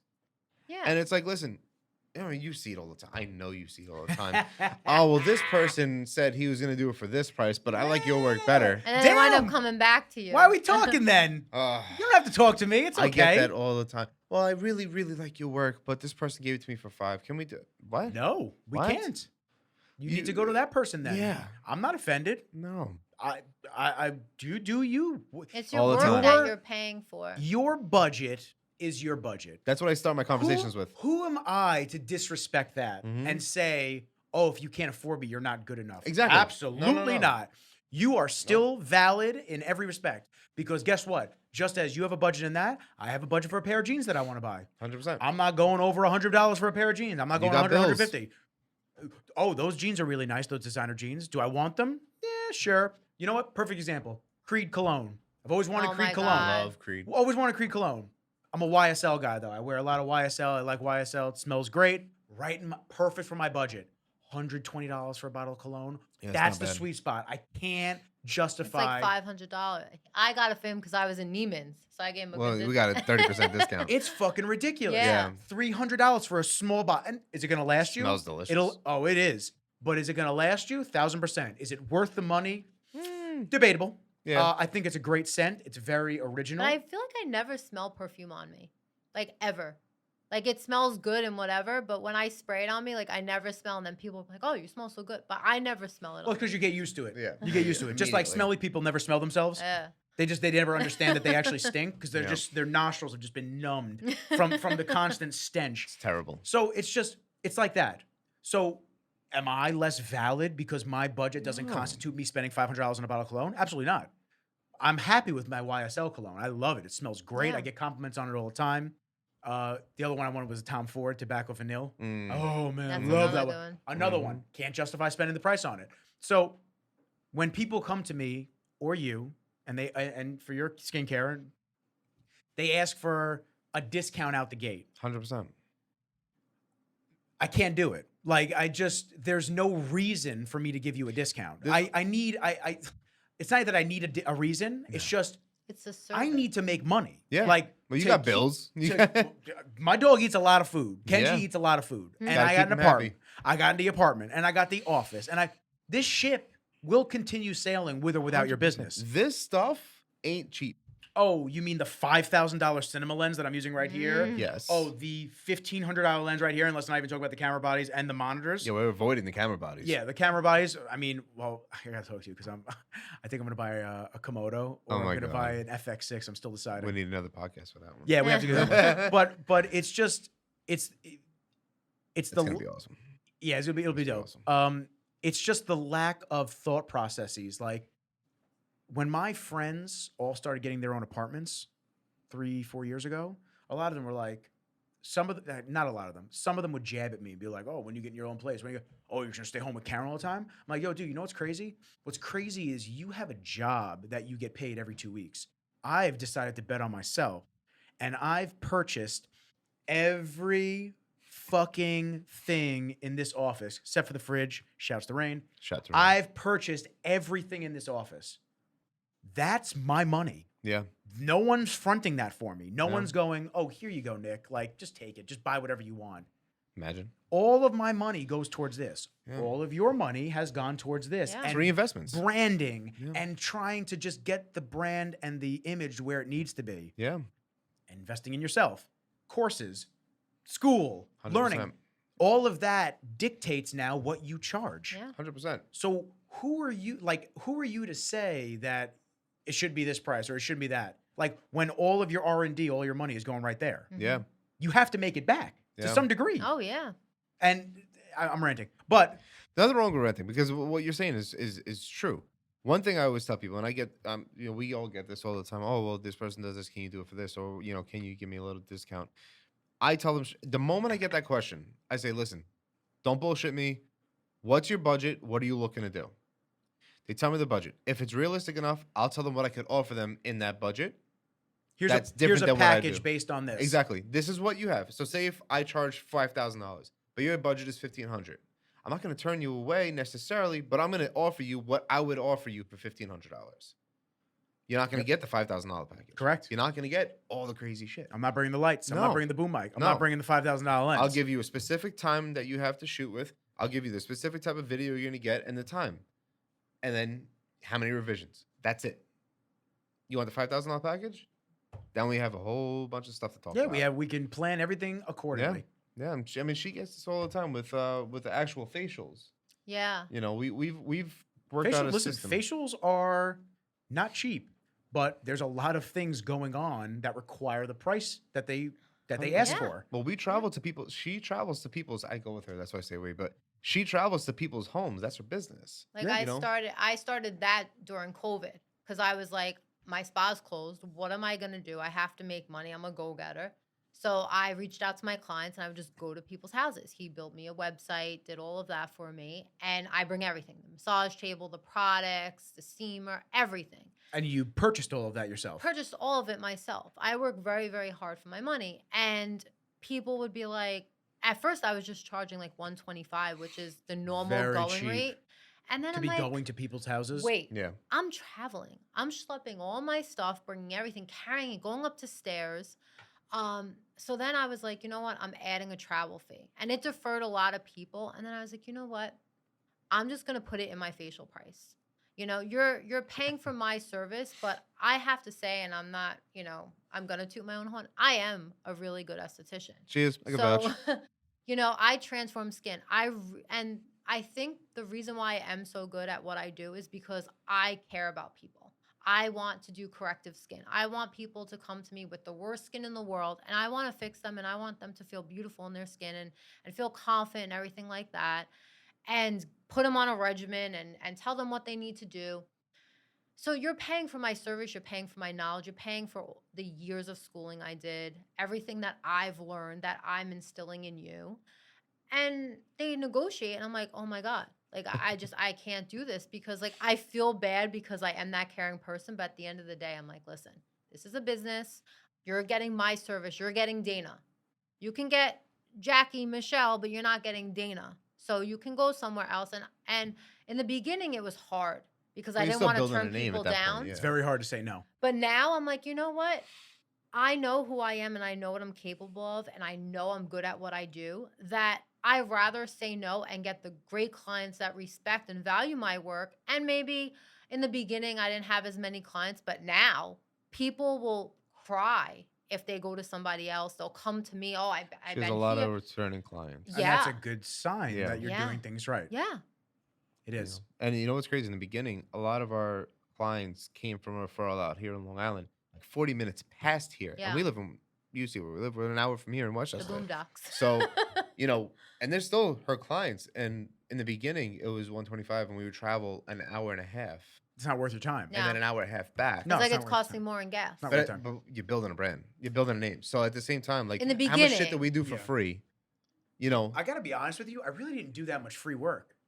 really? In the No. beginning, bro, you know how much stuff I did? I was just, No, yeah, man, I let's go. I probably shot.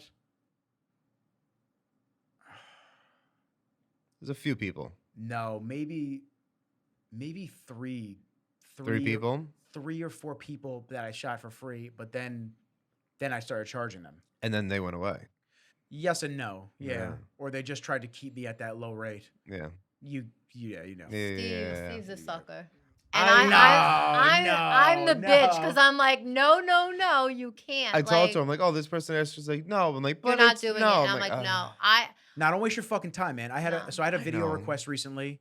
I had a video request recently. He was a super nice guy, but it just wasn't anywhere worth my time. Right. He wanted me to meet him down in Freeport, get him packing up his car, because he was going to a barbecue event out in the Hamptons.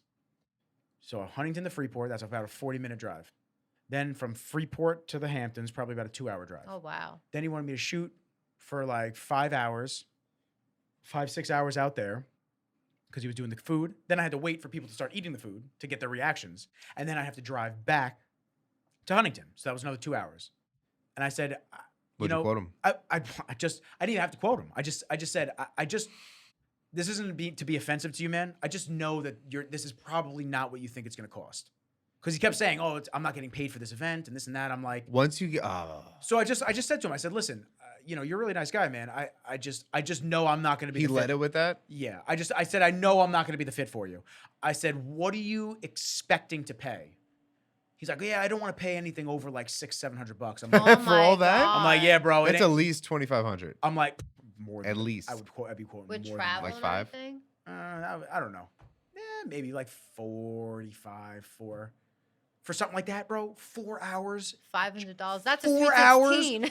4 fucking hours just to go back and forth to the Hamptons. Yeah. 5 hours when I'm there. 40-minute drive from Huntington to there. And then I got to edit? Yeah. What? Yeah. Nah, no shot. Nah, it's See, not happening. you're also talking to a guy who's been doing weddings 13-hour days for so long. Yeah, no, I wouldn't do that either. I did one wedding, I'm so and I used to said, long I'm days. so good on this, dude.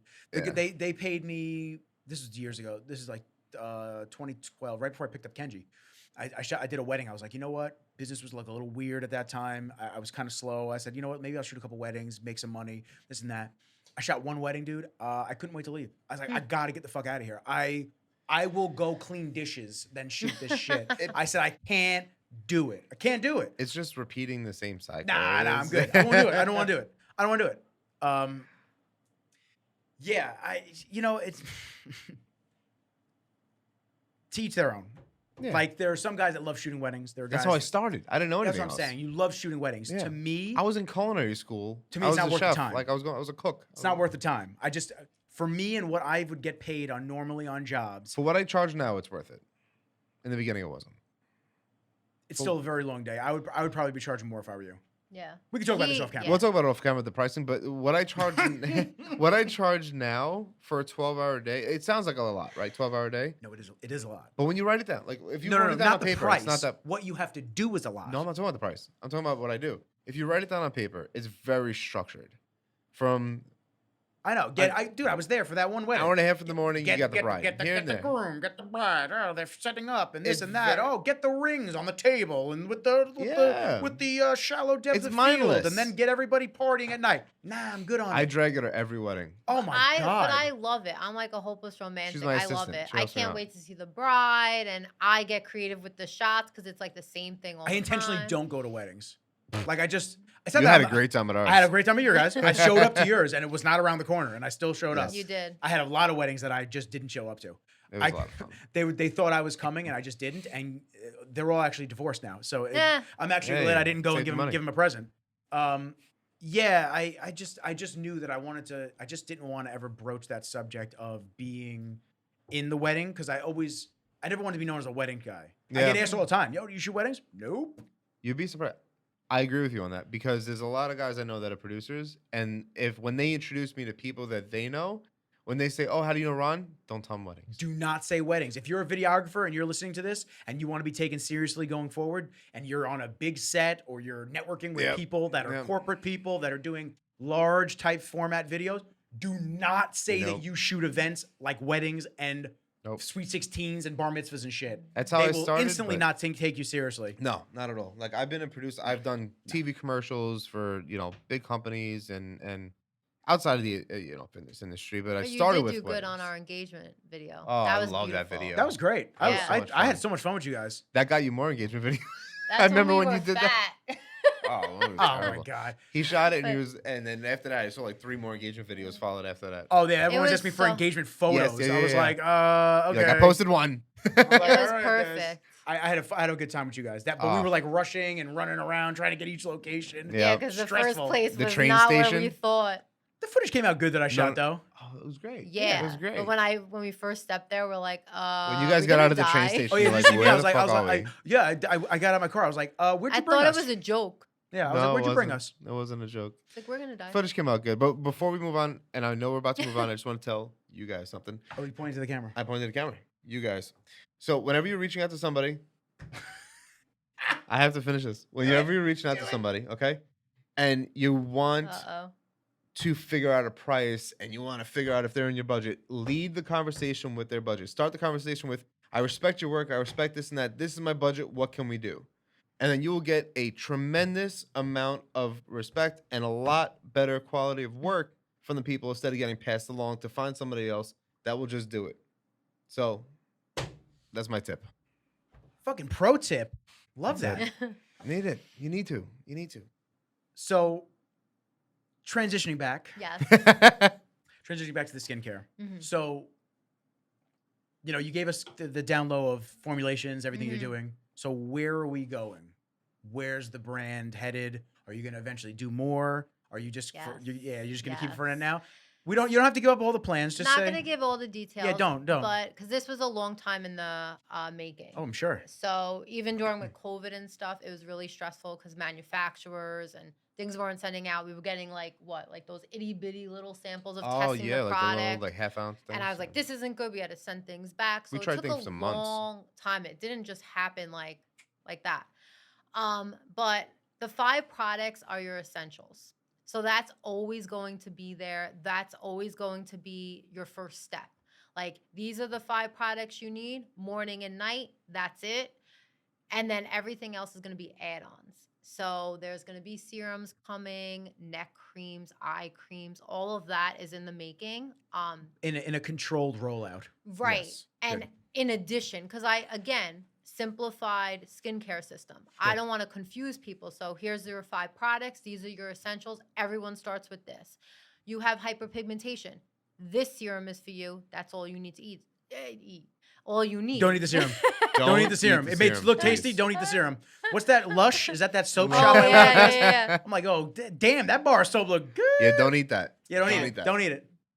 So Won't be that's good for something you need. So it's instead of now your 5 products, here's your 6 products. That's serum. If you have oily skin, that's for you. So Yeah. it's still going to be simplified that these serums are for that type of skin Awesome. with those 5 products that are for Yeah. that are always going to be for everyone. Awesome. Yeah. I love that. Yeah. So I think we're going to wrap. Okay. So I want you to plug Mm-hmm. the skincare. I want you to plug your social. How can people get in touch with you? If they have questions, if they want to ask you about anything. Obviously, you're the brand. So just write to the people. Tell them. So it's DanaLynn.com is where you can shop all the products. You can follow me on Instagram, DanaLynnSkincare_. You can send me a direct message. My phone number is on there that goes directly to my phone. I literally have my phone attached to me. So whatever you need, I'm always here. I answer when my phone is with me. Cool. Stevie D, come on, plug yourself, baby. You're my Plug videographer, myself. buddy. Plug it. Look at the camera. Plug it. Let's go. My Instagram is at Nikki Rizzles. and It's actually Nikki underscore Rizzles. Get it right.